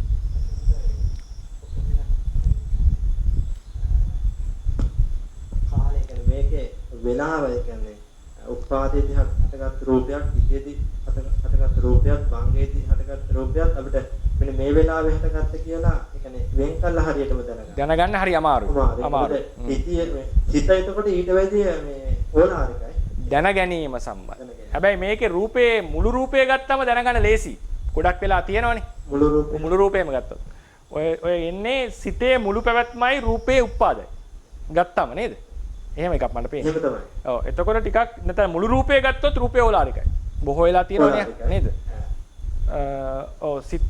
මෙහෙම අහනවා චිත්තපවත්‍රියේ උපාදේ දැන ගැනීමද ලේසි නාම ප්‍රවෘත්ති උපාදේ දැන ගැනීමද ලේසි කියලා ඇහුවොත් රූප ප්‍රවෘත්තියද කියලා ඇහුවොත් රූපවල වෙන වෙනම උපාද දැන ගැනීම අමාරුයි. ඒක තව එකක් තමයි ඒක নানা විදිහට හටගන්න නිසා. නැත්නම් එක රූපයක් සහ එක සිතක් බැලුවොත් දෙන්නම උපාදයට සමාන කාලයක් තිතිය තමයි වෙනස් වෙලා තියෙන්නේ භංගයටත් සමාන කාලයක්. ඉතින් ඔව් ඒ වෙන වෙනම රූපයයි සහ නාමයයි ගත්තොත් රූපේ ඕලාරිකයි කියලා පේනවා. නමුත් මේ වගේ අර වෙනම ගත්තම තම හිතන්න පැතිකඩක් හම් වෙනවා අපිට මේක ටිකක් ඊට වඩා අමාරුයි නේද මේක නිකන් අමාරු දෙයක් නේද මේ මෙතන වෙන්නේ කියලා වගේ විශ්ලේෂණය කරන්න. තවත් හිතන්න පුළුවන් පැත්තක්. අවසරයි සයින්වන්ස. තේරුවන් සන්නයි. තේරුවන් සන්නයි. සයින්වන්ස මනෝවිඤ්ඤාණය පූර්වසිතත් සම්ග්‍රහයට සම්‍යස්ත රූපයේ අසුරු කරන බව. ඒ අදහසට ප්‍රතිච දල්ලීකරණය මොකක්ද සයින්වන්ස? දල්ලීකරණය තමයි ඉස්සර කරේ මේ අටුවාවේ දල්ලීකරණයක් දීලා නෑ ඒකට. ඒකට පේන්නේ මට හම්බෙලා නැහැ කියන්න හොඳ නැහැ. ප්‍රබලම හදේ වස්තු ඇසුරු කරනවා කියන එක තමයි දල්ලීකරණයස පේන්නේ. ප්‍රබලම හදේ. ඒ වගේ අදහසක් ඇති වෙන්න මොකක්ද හේතුව? හේතුව දැන් අපි කිව්තු මරණාසන්න වීතියේදී කතා කරනවා සිත දුර්වල වෙනවා කියලා. සිත ගොඩක් දුර්වලයි. සිත දුර්වල වෙනකොට හේතුව තමයි රූපේ ආයුෂ එන්නේ අඩු වෙලා. මොකද අලුත් රූප හට ගන්න නැහැ නේ. එන්න පරක් වෙනකොට රූපේ දුර්වල වෙන්න දුර්වල වස්තු රූපයක් ඇසුරු කරන සිත දුර්වලයි. එතකොට සිතේ මනා ක්‍රියාකාරීත්වයට හැමතිස්සෙම හොඳ වස්තු රූපයක්, නිරෝගී වස්තු, හොඳ වස්තු රූපයක් ඇසුරු කරන්න ඕනේ. එතකොට තියෙන කාල බෙහෙදෙන් ගත්තම තියෙන හොඳම වස්තු රූපේ තමයි ඉපදිලා චිත්තක්ෂණය, ඒ කියන්නේ චිත්තක්ෂණයක් ගත වෙච්ච වස්තු රූපේ. ඒතර චිත්තක්ෂණ දෙකක් ගත වුණාම වයසයි, තුනක් ගත වුණාම වයසයි. ඒක අපිට පේනවා මරණාසන්න වීතියේදී සිතේ රූපේ භංගයත් රූපේ දිරීමත් එක්කම සිත දුර්වල වෙන හැටි ඇසුරු කරනවා. ඒ නිසා තමයි අර දල්ලීකරණය ගන්නෙ. පෙරවන් සර්ණයි ස්වාමීන් වහන්සේ ඒකටම තව පොඩි ප්‍රශ්නයක් තියෙනවා. ඒකට අර ඒකම කිව්වර ABCD දාලා විස්තර කරන්නේ අටුවාවේ විස්තරයක්. එතනදී මේ හතරවෙනි චිත්තක්ෂණේ ප්‍රබලයි කියලා එකක් මට නිකන් නෑ මම කිව්වේ ඒ අර කියපු දල්ලීකරණේ ඉඳලා විස්තර කරොත් කියන්න වෙන්නේ ප්‍රබලම එක නම් ඇසුරු කරන්නේ කියලා අපි පිළිගත්තොත් අපිට කියන්න වෙනවනේ හතරවෙනි එක තමයි ප්‍රබල වෙලා තියෙන්නේ. නැත්තම් මොකද්ද B ඇසුරු කරන්න B සහ C ඇසුරු කරන්න පුළුවන් නේ. B සහ C ඇසුරු නොකර A විතරක් ඇසුරු කරන්න. ඇයි එතකොට දැන් තවත් එක්කෙනෙක් ඉන්න පුළුවන් මෙතන E කියලා. ඊටත් කලින් අනුචිත්තක්ෂණේ හටගත්ත කෙනා. එයා චිත්තක්ෂණ 5යි මෙතනට ගිහිලා තියෙන්නේ. මේ A 4යි B 3යි C 2යි. එතකොට ප්‍රබලම එක්කෙනා ඇසුරු කරනවා කියන දල්ලීකරණේ හිටියොත් ඇසුරු කරන්නේ A නම් ඒකෙන් ගම්ම වෙනවා 4 තමයි ප්‍රබලම අවස්ථාව. නේද? අදහස ආවද? මම ඒක මේ උත්තරයක් දෙනව නෙවෙයි. මෙහෙම තමයි විස්තර කරන්න වෙන්නේ. ඒ ක්‍රමය ප්‍රබලම වස්තු රූපේ ඇසුරු කරනවා කියන අදහසේ ඉඳලා මේක විස්තර කරොත් අටුවාවේ ක්‍රමයට කියන්න වෙනවා හතරවෙනි චිත්තක්ෂණය තමයි රූපේ ප්‍රබල කියලා. පැහැදිලිවද අතරකි? එහෙමයි ස්වාමීන් වහන්සේ. ඒක එන්නේ අර යුක්තියේ ඉඳලා නිකන් නෙවෙයි. යුක්තිය ඉඳලා විස්තර කරන්න උනොත් එහෙම කියන්න එපා. තෙරුවන් සරණයි. උසනදී අර අපි මූලික ටීකා න්‍යායත් අපි ගන්නොත් හැම අනුචිත්තක්ෂණයකම කර්මජ රූප ඇති වෙනවා කියන්නේ නෑනේ. ඒක මූලිකම න්‍යාය නෑ. හැම අනුචිත්තක්ෂණයම හටගන්නේ නෑ. හටගන්නේ උපාදක්ෂණයේදී විතරයි. උපාදක්ෂණයේදී හටගන්න ආරම්භ වෙනවා. ඒක පරිපූර්ණ වෙන්නේ මුළු සිතෙන්ම. අවසරයි සන්නෝසර්. තෙරුවන් සරණයි. සන්නෝසර් මට පොඩි ගැටලුවක් දෙන්න ඇතිලා තියෙන්නේ දැන් සිතක් ඇතිලා ඊළඟ සිත තියෙන්නේ සිත අවසානයේ උනාට පස්සේ කියන අදහසයි. එතකොට චිත්ත වීතියක් පවතිනකොට තව චිත්ත වීතියක් ඇතිලා තවත් සිතුවිලි කීපයක් එක දිගට පවතිනවා කියන අදහසයි වගේ දැනට තේරෙන්නේ. චිත්ත වීති කීපයක් තියෙනවා. එතකොට සිතක් ඇති වෙලා සිත පංගයට කලින් තව සිත් කීපයක් ඇති වෙනවා කියන වගේ පේන චිත්ත වීතියේදී ඒක ගැන මට තියෙන ගැටලුව මේ ස්වාමීන් වහන්සේ දැන් අර සිතක් එක අවස්ථාවකදී ඇති වෙන එක සිතක් කියන එකට කියන්නේ දැන් මේ අදලා තියෙන සිත් කියන එකේදී මේ එක සිතක් නිරුද්ධ වුණාම තමයි අනිත් සිත හටගන්නේ. චිත්ත වීති ස්වාමීන් වහන්සේ එතකොට චිත්ත වීතියක් යනකොට තව චිත්ත වීතියක් ඊට සමගාමීව සමගාමීවද?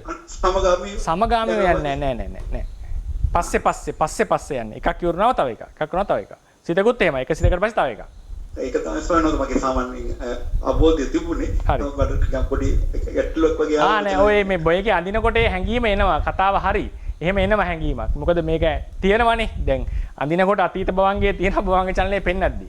ඒතකොට හිතෙන්න පුළුවන් මේ සිතක් තියෙනකොට දෙන්නේ කියලා. අපිටත් එහෙම හැංගීම එනවා කියනකොට. නමුත් මතක තියාගන්න අතීත භවංගේ නැහැ. මේකේ මේ chart එකේ එක සිතයි එක වෙලාවක තියෙන්නේ. වීති ගොඩක් යන්නත් එහෙමයි. එක වීතියයි, ඒ කියන්නේ එක වීතියක්ම වීතියක් නැහැ. ඒ වීතියෙත් එක සිතයි ඊට පස්සේ අනිත් වීතිය පටන් ගන්නවා. නිකන් අර බල්බ් ටිකක් දාලා පත්තු කරන් යන්නකෝ බල්බ් ටික. එක. අය වගේ. පැහැදිලි සානස්. තෙරුවන් සරණයි. මේ ප්‍රතිසංගතනේ අපේ සාකච්ඡාවට කිලිම දාලා දැන් අර මුලින් මතුණා ජීවිත ඉන්ද්‍රිය ගැන සවනවාස. එතකොට දැන් අපි රූපේ තියෙන ජීවිත ඉන්ද්‍රිය රූපයක්, නාම ධර්ම වල තියෙන ජීවිත ඉන්ද්‍රියක්. මේ දෙක සම්බන්ධද නැත්නම් කොහොමද මේ ගලපගන්නේ සවනවාස? අතන නාම ධර්මයක් කොහොමද ජීවිත ඉන්ද්‍රියක් වෙන්නේ? කියලාත් මම කියන්න ගැටලුවක් මතුණා. ඒක මම නෑ මේක අදාළ නම් විතරක් උත්තර දෙන්න පුළුවන්. ඒක මම පාඩම ජීවිත ඉන්ද්‍රිය කියලා වෙනම choice එකේ විස්තර කරනවා. දීර්ඝව වෙනම පාඩමක් අරගෙන ඒ නාම කර්තාවේදී දැනට නිකන් කියන්න පුළුවන් දැන් ජීවත් කරවන්නට අවශ්‍ය ඉන්ද්‍රිය ජීවිත ඉන්ද්‍රිය කියලා කියන්නේ. ඒ කියන්නේ නාම සන්තතිය එක සිතක් නිරුද්ධ වුණාම තව සිතක් නිරුද්ධ වුණානේ. නමුත් මේ සන්තතිය දිගින් දිගට පරම්පරාව වශයෙන් පවතින. පරම්පරාවක් ලෙස මේක යන්නට තියෙන ෆෝස් එකක් තමයි මේ ජීවිත ඉන්ද්‍රිය කියලා කියන්නේ. කර්මය වගේම. ඒ කියන්නේ චිත්ත පරම්පරාවට මලානික වෙන්න දෙන්නේ නැතුව, චිත්ත පරම්පරාවට දුර්වල වෙලා යන්න දෙන්නේ නැතුව ටිකක් අර එනර්ජියක් ඇති කරනවා සිත්වලට. ඒ එනර්ජිය නිසා තමයි යන්නේ දැන්. දැන් අපි ගමනක් බෝලයක් යනකොට නිතර තට්ටුවක් දැම්මොත් දාන්න යනවා නතර වෙන්නේ නැතුව. ඒ වගේ මේ ඒ සිතේ පහළ වෙන ජීවිතේන්ද්‍රිය ඒ සිත ශක්තිමත් කරනවා.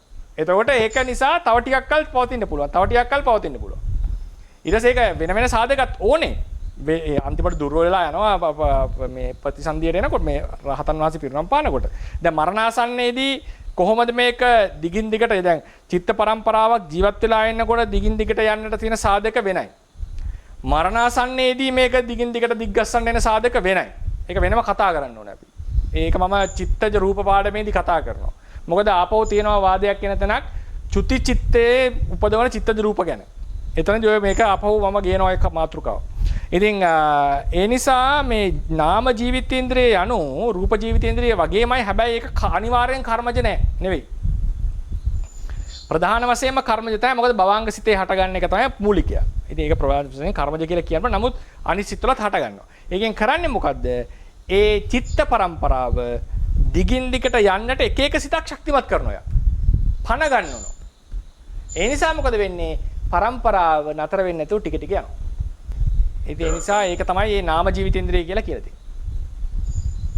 එතන නම් දෙකේ සම්බන්ධයෙන් අපිට ගන්න බැහැ. නමුත් මෙතන තියෙන ක්‍රියාවලිය කියන්නේ ඒක තියෙන මේ ක්‍රියාව තමයි ගන්න. අන්න හරි exactly. ඒ කිව්වේ මේ අනන්තර සමන්තර ප්‍රත්‍යයෙන් යන විදිහද නාම ජීවිතේන්ද්‍රය තියෙන්නේ? දැන් ඊට වඩා වෙනස්. චිත්ත පරම්පරාවක දීර්ඝ පැවැත්මට හේතු වෙනවා ගත්තම අනන්තර සමානන්තර අනන්තර උපනිශ්‍රය කියන පත්‍ය ටික වැදගත්. ජීවිතේන්ද්‍රිය චෛතසිකයෙන් ලැබෙන එක තව එකක්. ඊට පස්සේ ඒක තමයි ජීවත් වෙලා ඉන්නකොට ලැබෙන්නේ. චුතියයි ප්‍රතිසන්දිය අතර මේක ලින්ක් එක හදන්නට කර්මය, තෘෂ්ණාව, අවිද්‍යාව කියන තුන් දෙනාගේ ෆෝස් එක. සහ ජීවිතේන්ද්‍රිය සහ අනන්තර ප්‍රත්‍ය. අතිරේක ටික එකතු වෙනවා මරණාසන්න අවස්ථාවේ. ඒක හොඳටම අපි ඔප්පු කරගන්න තැනක් තමයි රහතන් වහන්සේගේ චුතිසිතේ අනන්තර ශක්තිය නැහැ. ගොඩාක් ඒක මේ වීක් දුර්වලයි. ඒ නිසා මේ ජීවිතේන්ද්‍රයෙන් මම කතා කරන්නේ අනන්තර සමානන්තර එක එක නෙවෙයි මේක වෙන එකක්. නමුත් කලින් ජීවිතේන්ද්‍රියේ බලපෑ ශක්තිය නිසා මේ ශක්තිමත් වෙච්ච චිත්තචෛතසික සමූහය ඊළඟ සිතට බලපාන්නට ලින්ක් එක හදලා තියෙන්නේ අනන්තර සමානන්තර ප්‍රතිශක්තිය. මේ අනන්තර සමානන්තර නැත්නම් අනන්තර ප්‍රතිශක්තිය තමයි මේ සියලු දේවල් වලට ප්‍රධානම සාධක. මේ ලින්ක් එක හදන්නේ. සිතෙන් සිතට සම්බන්ධයක් තියෙන බව. ඒ නිසා තමයි මේකේ කරපු කර්මය මේකටම පරිසන්දේ. ඉතින් ඒ නිසා ඒක ලොකු කතාවක්. ඒක අපිට අත්හරින්න පුළුවන් නෙවෙයි අනන්තර සමානන්තර කියන කතාව. ඒවට අපි ඉස්සරහට එමු. සරුවන් සරණයි ස්වාමීන් වහන්සේ. දැන් අපිට අනුචිත්තක්ෂණ 2යි අනුචිත්තක්ෂණ 3යි කියලා මත දෙකක් තියෙනවනේ. අපි දැන් මෙතෙක් ඉගෙනගෙන තියෙන අනුචිත්තක්ෂණ 3න් කියන එකනේ. එතකොට රූපයක ජීවිත කාලයේ ඒ චිත්ත වීතියක තියෙන අනුචිත්තක්ෂණ 51කින් නතර වෙනවා කියන එක කොහොමද චිත්තක්ෂණ දෙකේ චිත්ත වීතියට ගලපෙන්නේ? එතකොට වෙනස් වෙන විදිහකට විස්තර කරන්න තියෙනවා. සම්පූර්ණ වෙන මොඩියුල් එකක් දෙන්න ඕනේ ඒකට. කොටින්ම බව තදාලම්මන පතනය ගැන පවා තියෙන අදහස්. මම ඒවා කතා කරන්නම් හිමින්. එකපාර ගන්න ගියොත් ඔක. මොකද මේකේ හැටියට චිත්තක්ෂණ 16යි තියෙන රූපේට ආයුෂේ. එතකොට වීතිය වෙනස් වෙන්නේ වෙන ක්‍රමයකට. ඒක අපි පස්සේ කතා කරමු. ඉමින්සරි. අවතරේ හාමුදුරුවෝ සමහරවිට දැන් මේකෙන් කියන වචනයක් දැන් මේකෙන් තිබ්බ දැනම තවත් කන්ෆියුස් වුණාද කියලා කෙනෙක්ට අහන්න පුළුවන්. ඉතින් දැන් මොකේද අපි පිටින්නේ කියලා. ඒක ගැන හදිස්සි වෙන්න එපා. ඉතින් මේක වැඩසටහනක් නේ. ඉතින් ඒක අවස්ථාවලදී කන්ෆියුෂන්ස් ඇති වෙනවා, දේවල් ලිහිල් වෙනවා. ඉතින් එක දෙයකින් සියල්ල निराකරණය කරලා දෙන්න පුළුවන් කියලා එකක් නැහැ. වැඩසටහන අවසාන වෙනකොට යම් ස්ථාවර පදනමක ඉන්න පුළුවන් විදිහට තමයි මම මේක හිතලා තියෙන්නේ වැඩසටහන. ඉතින් මේ වෙලාවේ මට තේරෙනවා දැන් මම ඉදිරියට තව මත ගේනවා. වාද ගේනකොට කෙනෙක්ට හිතෙන්න පුළුවන් තිබ්බ මේක සහභාගී වුණාට වඩා හිටියට වඩා සහභාගී වුණාට පස්සේ මම මේ කන්ෆියුස් වුණාද කියලා තමයි. ඉතින් මේ ඒක ගැන වද වෙන්න එපා. අපි මම පැහැදිලිව කියනවා විපස්සනාවට තේරවාදයට විදර්ශනා කරන්න ඕන නම් කිසිදු බාධාවක් නැහැ මේකකවත්. ඒක හරි ගස්සලා දෙන්න පුළුවන්. ඒක කිසි දෙයකට බය වෙන්න එපා. මේ වගේ තේවල් තියෙනවා. ඉතින් මේවා වලත් කොහොමද අපි ඉදිරියට එන්නේ ප්‍රදල හොඳ නිර්වෝල් මනසකින් නිදහස් කෙනෙක් වශයෙන් කියන එකට හිමින් පාරට ඒක එන්න ඕනේ. ඒක කාලයක වැඩසටහනක්. ඉතින් ඒ නිසා මට සමහරලාට අපිට හිතෙන්න පුළුවන් දැන් මොකේද මම පිහිටන්නේ, මොකද්ද මම කියන්නේ, දේශනා කරන්නේ. සමහරට දෙන්න පුළුවන් මම අපි කාට හරි උගන්වනවා නම් දැන් මොකද්ද කියන්නේ. ඒ වගේ තැන්වල මේ දැන් උදාහරණයක් මම ඉන්නේ. මම කියනවා අනුගමනය කරන්න කියන එක නෙවෙයි. දැන් මට අදහසක් නොදී කරගෙන යන්න පුළුවන් පාඩම. ඉතින් ඒ නිසා මේ අවසානයේදී අපි අනිවාර්ය නිගමනයකට එන්න බැරි වී මේවට සමහරවල්. නමුත් අපිට ඊටාම දැන් රේරුකාණේ ස්වාමීන් වහන්සේ ගත්තොත් මේ ඔක්කොම දන්නවා. දැන් ලේඩිස් යාට මේ ඔක්කොම දන්නවා. ඒ දැනගෙනත් ඒක ක්‍රමයකට විස්තර කරනවා. ඒතර මේක දැනගෙන ඉදීම වැදගත්. නොදැන හිටියොත් එහෙම වෙන ප්‍රශ්නයක්. නේද? ඒක නේද? ඒතර නිකන් මේක නේද? ඒ නිසා මේක දැනගැනීමේ තව ප්‍රයෝජන. දැන් උදාහරණයකට මේ යුක්ති දෙකට මේ ක්‍රමයෙන් තමයි එන්න වෙන්නේ. දැන් මේ ක්‍රමයේ තිබුණ නැත්නම් වට උත්තර විස්තර කරගන්න අමාරුයි යුක්තිය. විස්තරයක් දෙයි මම. නමුත් ඔකටේ නිතර ප්‍රශ්න තියෙයි. එහෙම කොහොමද වෙන්නේ? එහෙමද හිතන්න ඕනේ කියලා ප්‍රශ්න එනවා. දැන් මේක ආවට පස්සේ තේරෙනවා මේක යුක්තිය ඊටාම සුදුසුයි කියලා. ඉතින් ඒ වගේ අපි එහෙම කරුණු කාරණා එහෙම හාත්පසින් ඉගෙනගෙන ගියාම යම් වෙලාවක හොඳ පහසුවෙන් ඒවා දරන්න පුළුවන් මට්ටමක් ඒ ඉස්සරහට. අපි ඒක ටිකක් හිමින් ඉවසීමෙන් යන්න. අන්න සාමාන්‍යයෙන් ඒකට ඒක තමයි ස්වකහාර ගාතාවේ පච්චත්තං විදිතබ්බෝ කියලා කියන්නේ අපිට ස්ථාගන් තේරෙන විදිහට අවබෝධ කරගන්න එක තමයි තියෙන්නේ. මෙහෙමයි මේ වචනේ දැන් මම තව විදිහට හිරෙනවා. පච්චත්තං විදිතබ්බෝ කියවම ලෝකෝත්තර ධර්ම ගැන කියන්නේ. නිවන් දැකීම ගැන. ප්‍රත්‍යක් තම තමාගේ නුවණින් අවබෝධ තම තමාගේ නුවණ මට්ටමින් තේරුම් ගත යුතුයි මේ පච්චත්තං කියලා කියන්නේ තම තමන් විසින් අවබෝධ කර යුතුයි කියන එක. ඒකෙන් කතාස් කරේ නම් මේ ලෝකෝත්තර ධර්මාදිය මේකෙත් ඉතින් යම් බවක් එනවා ඉතින්. ඔව් යම් ඒක යම් මට්ටමකට තේරෙනවා. තම තමන්ට විදස තීරණය කරගන්න පුළුවන් මට්ටමක් තියෙනවා. එහෙම කිව්වට ගැටලුවක් නැහැ එක විදිහ. තෙරුවන් සරණයි මහත්තයා. ඔව් තෙරුවන් සරණයි. එරුපාණ සම්මුතික පොතක තියෙන සම්මුතියට අර පරමාර්ථ ධර්ම 82ක් අපි කතා කරනවානේ. ඔව් 28යි චතුර්පණත් එක එහෙම. එතකොට අනිෂ්පන්න රූපත් පරමාර්ථ විදියට අරගෙන තියෙනවා. ඒක කොහොමද ගන්නවද 28ට 18 දුන්නොත් 82 පරමාර්ථ 82ක් තියෙන කියන එක 10ක් අඩු වෙනවනේ. ඔව් ඒක ඉතින් ස්වාමීන් වහන්සේ ඒක රූප 28ක් ලෙස අරන් තියෙන නිසා ධම්මසංගණී එක ගන්නේ. නමුත් පැහැදිලිවම අපේ සම්ප්‍රදාය තුලේ ඒක පරමාර්ථ නොවන බව පැහැදිලිව කියලා තියෙනවා. ඉතින් උන්වහන්සේ ඒක නොදැන වැරද්දක් කරා නෙවෙයි. ඒ උගන්වීම සඳහා 28යි ලෙස ගත්තේ. එහෙම ගත්තට වරදක් නැහැ. නමුත් අපි පරමාර්ථ කියන සුද්ධ අර්ථයට ගියොත් ගන්න බෑ අනිෂ්පන්න රූපය. අනිත් ප්‍රශ්නය තමයි මේ අපේ කලින් මම මේක සාකච්ඡා වුණා. අල්ප විඥානශය වෙනකොට පරිමතනක් කියලා මම දැන් මේක පොලිය මට මතක විදිහට මේ හප්පලෙන් හරි විනාශ වෙන්නේ නැහැ නේ. ඔව්. දෙන්නේ ඒක ස්වාමීන් වහන්සේ එතන මේ උඩ තියෙන රූප පරම්පරාව සෝදාවස් දෙකක අවුත් එක රූප මෙච්චර වුණා. එතන මේ පරම්පරාව කියන්නේ ඒක පිටුට තියෙනවද ස්වාමීන් වහන්සේ? එහෙමනේ පේන්නේ නේ. හරි අමාරු තැනක් ඔකට උත්තර දෙන්න. ඒකේ හැටියට තොරතුරු හැටියට ආරම්භයකුත් නැහැ අවසානයකුත්. ඒ එතන ස්වාමීන් වහන්සේ ඉන්න තියෙනවා කියලා ගන්න පුළුවන් නේද? ඒක තලයක් තියෙනවා කියලා ගත්තොත්. මේ කියන්නේ බ්‍රහ්ම තලයක් තලයක් තියෙනවනේ. ඒකනේ ප්‍රශ්නේ තලයක් තියෙනවා. දැන් බ්‍රහ්ම භවය කිව්වම බ්‍රහ්ම ලෝකය කිව්වම ලෝකය කියලා ගන්නේ භූමිය ගත්තාම අපිට අර්ථ කීපයක් තියෙනවා. එකක් තමයි බ්‍රහ්මයාගේ පහළ වෙන කර්මජ චිත්තචෛතසික රූප ටික බ්‍රහ්ම ආත්මේ බ්‍රහ්ම ලෝකය කියලා ගන්න පුළුවන්. භවය කියලා. දැන් ඒකනේ අරූප ලෝකෙහි රූප නැත කියලා කියන්නේ. අරූප ලෝකයේ රූප නැත කියලා කියන්නේ අරූපාවචර සත්වයාගේ රූපයක් නෙවෙයි. අරූප ලෝකයේහි රූප නැතද කියලා අහුවොත් එතන තියෙන්නේ ආලෝකයක් නැති අන්ධකාර නැති හිස් තැනක්. ඒකේ සියුම් රූප කලාප නැහැමයි කියලා එකක් නැහැ. ඒක අවකාශයක් තියෙන තැන. ඒකේ රූප තියෙන්න පුළුවන්. තියනවා කියලා නැහැ. ඒ විස්තර කරලා තියෙන හැටියට ඒක අවකාශයේ තිර තියෙනවා. මේ කිසිදු රූප කලාපයක් එහෙ නැද්ද කියලා අහුවොත් එහෙම එකක් නෙවෙයි. ඒ ආත්ම භාවයට රූපයක් නැහැ. ඒ වගේ මේ බ්‍රහ්ම ලෝකයේ කිව්වම බ්‍රහ්ම ජීවිතය ගන්නත් පුළුවන්. එකක් තමයි බ්‍රහ්ම තලය. ඒක න සංජාති දේශ භවයේ ගතිය කියලා.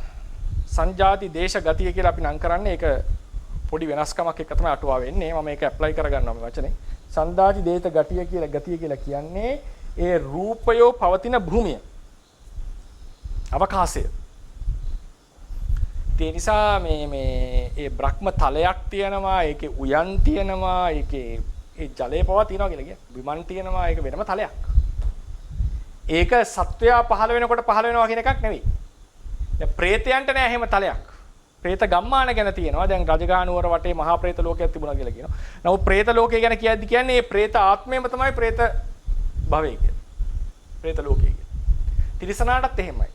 තිරිසනාටත් තියෙන්නේ වෙනම. දැන් මනුස්ස පතේ ගත්තා. දැන් මේක මනුස්සයන්ට අයිති කියලා අර්ථ කරනකොට මේක මනුස්ස භූමිය කියතයි. නැත්නම් මනුස්සයන්ටත් වෙනම කියලා භූමියක් නැහැ. වෙන වෙච්ච භූමිය.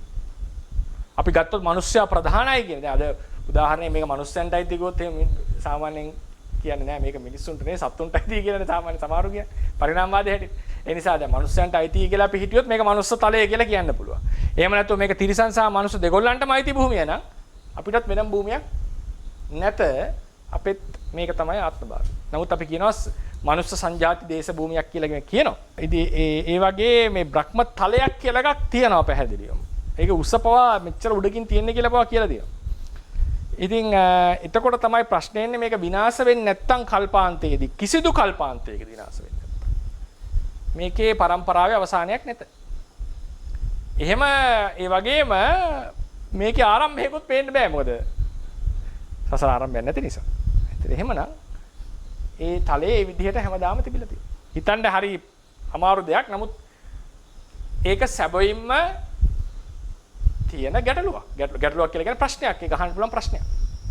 ලෝක විනාශය විස්තර කරන්න මේ ක්‍රමයට නම්. හරි. වස්තු රූප පාඩමේදී මට මිස්තුනාද දන්නේ නැහැ මේ අහන්න යන දේ. අම්මෙන් දැන් අද කතා කරද්දි කියුණා මේ මනෝවිඥානය අසුරු කරන්නේ වස්තු හදේ වස්තු රූපේ කියන්නේ එතෙන් හැමදේ අසුරු කරනවා කියන්නේ මනෝවිඤ්ඤාණී ඉපැත්මට උදව් කරා කියන එකද? ඒ කියන්නේ මෙහෙමනේ කියන්නේ අපි සිතට රූපයක් නැති නිසා දුර්වලයි. රූපයට භෞතිකම නාමයට භෞතිකමය චරිතයක් නැති නිසා ඒක දුර්වලයි. ඒ නිසා යාට තනියම පවතින්නට බෑ. ඉතින් එයා හැමතිස්සෙම රූපයක් ඇසුරු කළ යුතුයි. එතකොට ඒ ඇසුරු කරන්නේ ඒකේ උඩද ඇතුලේද කියලා හිතන්න හරි ඒක කියන්න තේරෙන්නේ නැහැ මට. ඉතින් රූප කලාපය ඇසුරු කරනවා. ඒ කියන්නේ ඒක මත තියනවා වගේ තමයි ඉතින්. දැන් මත වුණොත් එහෙම කෙනෙක් අහපුවාම නාමයේ භෞතිකයි නේද උඩ කියලා. නේද මම මොකද මේ මත තියෙන්නේ කියලා. ඒතර අහපුවා නාමයේ භෞතිකයි නේද උඩ. ඉතින් නාමයේ ලොකේෂන් එකක් කියන්න බැරි. ලොකේෂන් එකක් කියන්න පුළුවන්. ලොකේෂන් එකක් කියන්න තියෙන හොඳම සාධකය තමයි රූපයක් ඇසුරු කිරීම. ඒ නිසා ලොකේෂන් වයිස් මේ රූප කලාපයේ තියෙන වස්තු රූපය තමයි ඇසුරු කරේ කියලා කියත හැකිනේ. ඉතින් ඒ ඇසුරු කිරීමක් නිසා තමයි කියලා තියෙන්නේ. ඊට වඩා දෙයක් කියලා නැහැ. ඒක අචින්තනීය තැනක තියෙන දෙයක් මට තේරෙන දැනුම හැටියට. ඔව්. අන්න ඒ කියන්නේ ඉපැත්මට උදව් කරා කියන එකද? ඉපැත්මට පැවැත්මට උදව් කරලා දෙනවා. උදව් කරා. උදව් කරා කියලා කියන්නේ එයා නැතු උපදින්න බෑ කියන එක. එයා ඇසුරු කරන්නේ නැතු උපදින්නේ නැහැ එයා. විශේෂයෙන්ම කාමභාවය. කාම රූප දෙකේම. කාම රූප අරූප වතර නෑ ඒකද. තෙලසනයි. අපන්ස ප්‍රඥාව සම්බන්ධයෙන් කතා කරද්දී එදිනදා වැඩ කටයුතු කරන අවස්ථාවදී අපි ඉගෙන ගන්න අවස්ථාවදී නුවණ මේ වෙලාව වැඩ කරන අවස්ථාවේදී ප්‍රඥාව යෙදෙන කාරණාවක් ගැන වහන්සේ දහන් කරන සන්නස. දැන් සන්නස දැන් අපි උදාහරණයක් දෙකක් programs of engine කෙනෙක් හරි කවර් එකක් ගත්තොත් අපි ඒ වෙලාවට ගොඩක් නුවණ මේ වෙලාව යම් කිසි දෙයක් ගැන හිතලා කල්පනා කරලා නමුත් එතන ලොකු frustration එකක් එක්ක වැඩ කරන අවස්ථාවක් තියෙනවා. ගොඩක් වෙලාවට ඒක පහසු නෑ. තරහ යනවා ගැටීමකින් මේක කොයි වෙලාවද මේක ඉවර කරගන්න කියන කාරණාවත් එක්ක එතන සානහස අකුසලයට මේක අකුසල කියන අදහස තමයි මට පෞද්ගලික තියෙන සානහස. ඉතින් රෙවිටන් සානහසික මේ කෙලෙස් දස්මන්සිය පොතේ යම් කිසි තැනක සඳහන් කරනවා මේ ප්‍රඥාව කිසි කාලයක පවකම් කිරීම සඳහා සායන ධර්මයක් නොවේ. ලෝභය, දෘෂ්ටිය, විතර්කයේ, ਵਿਚාරයේ, චිත්තය යන මේ ධර්මයන්ට එකතුව ඒවායි උපකාරයෙන් අවිද්‍යාව අක්ෂරකරණයේදී ප්‍රඥාවෙන් ක්‍රියා කරන්නේ. එස්තේ ක්‍රියා කරන විද්‍යාවේ මූල රැති අවිද්‍යාවට ලෝකය කියන්නේ නුවණ කියයි. ඔබවහන්සේ අනිවාර්යෙන් මේක දැකලා තියෙනවා. එතකොට සන්නස එතෙන්දී වැඩි වශයෙන් අපිට දෙන්නේ ප්‍රඥාවද මේ අවිද්‍යාවේ මුහුණවරක්ද කියන කාරණා තමයි සන්නස.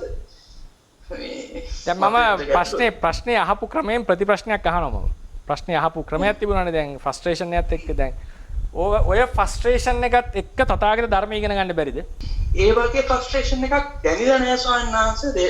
ධර්ම ඉගෙන ගන්න අවස්ථාව ගොඩක් වෙලා හිතට උම සතුටක් සහ ඒ කියන නිර්වෝල් විදිහට තමයි පැහැදිලි වෙන්නේ. අරකදී ගොඩක් වෙලාවට විශ්ින් හදාගත්ත මනුස්ස විශ්ින් හදාගත්ත මම මෙහෙම එකක් කියන්නම්කෝ. මාමංකෝ මගේ අත්දැකීමක් කියන්නම්කෝ. සමහරලාට හෑන්ඩ් අවුට් එක වෙලාවට දෙන්න බැරුණාම ඉතින් ෆ්‍රස්ට්‍රේෂන් එකක් එක්ක ලියන අවස්ථා තියෙනවා. ඒක වෙන්න පුළුවන්. ඒක අරක තරම් අර නිදහස්ව අපි ඉන්නකොට ගොඩාක් ලොකු සතුටින් එන එක වෙනම දෙයක් මම ඒක එකඟයි. මොකද ඒකේ තියෙන්නේ හිත නිවන දේවල් නිසා. ඒක හිතට නිකන් ආස්වාදයක් දැනෙනවා, සතුටක් දැනෙනවා, පහරක් දැනෙනවා. හැමෝම එකෙන් කියන්න බෑ.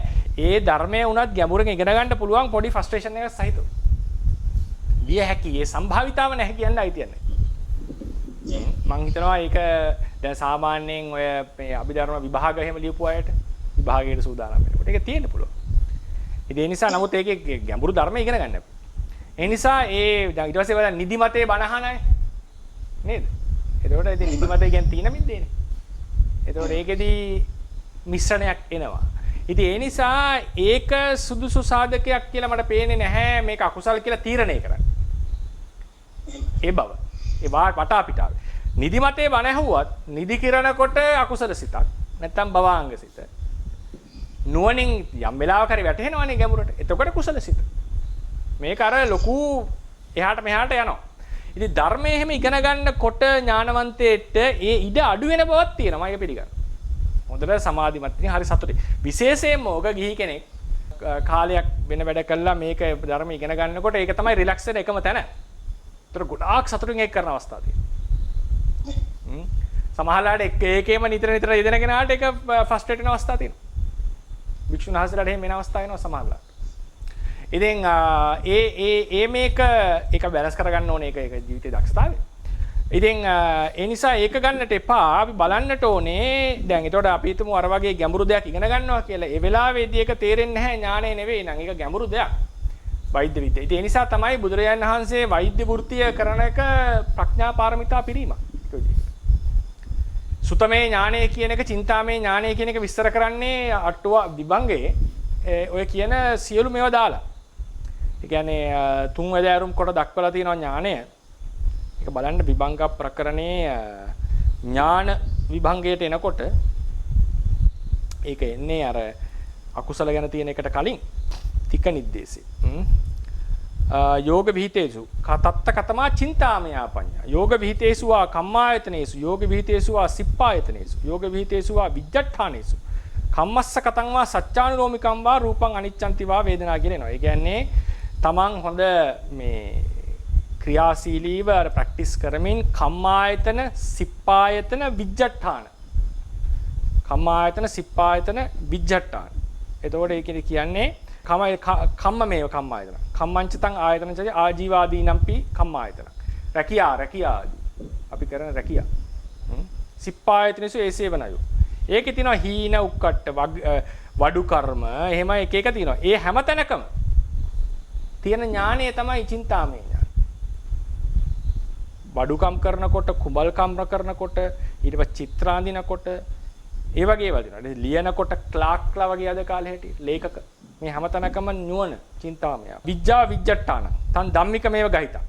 ඒ කියන්නේ ධාර්මික නිවැරදි විද්‍යාවන්. එතකොට දැන් ඒකේ තියෙනවා සමහර ඉගෙන ගන්න බැරි දේවල්. ඒක අපි සමහර තර්ක ශාස්ත්‍ර තියෙනවා. ඒකේ හැටියට තර්ක කරලා කියනවා කොකා කළුයි කියලා. කපුට සුදුයි කියලා කියනවා. එන එක තර්කයක් කියනවා. මේක මෙහෙමනම් කපුට සුදුයි කියලා එරණ ගන්න. වචන හරම වලින් එහෙම උගන්වනවා. ඒවා අපිට ඉගෙන ගන්නත් සුදුසු නෑ. ස්වාමීන් වහන්සේලාට. මොකද ඒවා හරිම තේරුමක් නැති මෝහය වර්ධනය කරන අකුසලයේ වඩවන ඒවා මේවා. මේ ලෝකායතන ඒ වගේ ඒවා. නමුත් අපි කියමුකෝ දැන් මේ මොනවා හරි අඩු කර්මයක් ඉගෙන ගත්තා, සිවුරු මහන ඇට ඉගෙන ගත්තා, යම් කිසි ගැඹුරු ලෝකයේ තියෙන විද්‍යාවක් ඉගෙන ගත්තා. එහෙම කරා කියලා ඒක නුවණක් වර්ධනය වෙන්නේ. බෝසතන වංශයේ ඒවා තමයි ප්‍රගුණ කළ තියෙන සාරා සංකල්ප ලක්ෂ්‍ය මුළුල්ලේ. ඉතින් අර කියපු ඒවලදී ඥානෙ වැඩෙන්නේ. ඉතින් දැන් ඒක උපකාර කරගෙන අකුසල කර්ම කරනවා. දැන් උදාහරණයකට නියුක්ලියර් බොම්බ් එකක නියුක්ලියර් රියැක්ෂන් එක තේරුම් ගන්න නුවණ ඕනේ. යුරේනියම් එකේ විකිරණය කොහොමද වෙන්නේ කියලා. නැත්නම් හයිඩ්‍රජන් බොම්බ් එකේ කොහොමද ෆියුෂන් ෆිෂන් දෙක වෙන්නේ කියලා. ඒක නෝනේ ඒක ප්‍රඥාවෙන් තේරෙන්න ඕනේ. ගොඩාක් දැනුම සහිතව තේරෙන දෙයක්. දැනුමද කියලා හවතෝ දැනුම තමයි. දැනුම කියන්නේ ප්‍රඥාවේ කොටසක්. ඒ කියන්නේ දැනුම කියන්නේ ප්‍රඥාවට අයිති දෙයක්. ඒ සුතනේ. ඒවා දෙය පාඩම් කරගෙන තේරුම් අරන් ඉන්නවා කියන්නේ. ඊට පස්සේ ඒක තුලින් මිනිස් ඝාතනයකට හිත යොදුවොත් එතන තමයි ඔය කියපු ස්වාමීනාස කියන විතර්කය, විචාරය, සිත, ලෝභය, දෘෂ්ටිය කියන ධර්ම පහ සමග විතක්ක, විචාර, චිත්ත, ලෝභ, දිට්ඨි සමග මෝහය මේ හය දෙනා ගැන තමයි කියන්නේ සාමාන්‍යයෙන්. මෝහය ප්‍රධාන වෙලා මේ කට්ටිය වැඩ කරන්න පටන් ගන්නවා. ඉතින් ඒ නිසා මේ ඒවා වලින් දැන් හොරකමක් කරන්න ප්ලෑන් කරනවා. අවුෙන්නේ නැති වෙයි. එතකොට මේ හය දෙනා වැඩ කරන්නේ. මොකද අනර්ථයක් කරන්නේ ලෝකෙට. ඉතින් ඒ නිසා ඒ හොරකම දැන් හොරකන්න අල්ලන්න යන කෙනා බලන්න. එයා හොරාට වඩා දක්ෂ වෙන්න. හොරා මෙහෙම හිතයි කියන එක හිතන්නේ නෙමෙයි. ඒක ඥානය. එකම ස්ට්‍රැටජිය හිතන්න පුළුවන් අනුන්ගේ වස්තුව කොල්ල කන පහත් හිතෙන් සහ ආරක්ෂාව සලසන ඥාන සම්ප්‍රයුක්ත හිතෙන්. ඒ නිසා ඒක ඒ වගේ තේරුම් ගන්න මේක ප්‍රඥාව කියන එක මේ ලෞකික දේවල් වල තියෙන දෙයක්. එදිනෙදා පහළ වෙන සිතුවිල්ලක්. ඉතින් කම්මස් වෙනස් වෙවි යනවා නේද? ඔව් වෙනස් වෙවි යනවා. ඉතින් ඒකේ දැන් විසුද්ධි මාර්ගයේ කතා කරන්නේ ප්‍රඥාව, විදර්ශනා ප්‍රඥාව. ඒ මොකද හේතුව ඒ විදර්ශනාව ගැන ලියු පොතක් ඉන්නේ. උන්වහන්සේ පටන් ගන්න එහෙමනේ. ඒක මේක මහා විස්තරයි මේ ප්‍රඥා කියන පාඩම. නමුත් මම විදර්ශනා ප්‍රඥාව විතරක් කොටු වෙනවා. පටන් ගන්න. විසුද්ධි මාර්ගය. ප්‍රඥා නිර්දේශය. ඉතින් ඒ නිසා මේ ප්‍රඥාව තමයි අර තැන් වල පහළලා තියෙන්නේ. ධර්මඥාන භාවනා ඥාන දිනු කර ගැනීමට උපකාර වේවා. බුද්ධ ශාසනයේ චිරස්ථිතිය පිණිසත් උපකාරයක් වේවා. බුද්ධ ශාසනං චිරං තිට්ඨතු. බුද්ධ ශාසනං චිරං තිට්ඨතු. බුද්ධ ශාසනං චිරං තිට්ඨතු. සාදු සාදු සාදු.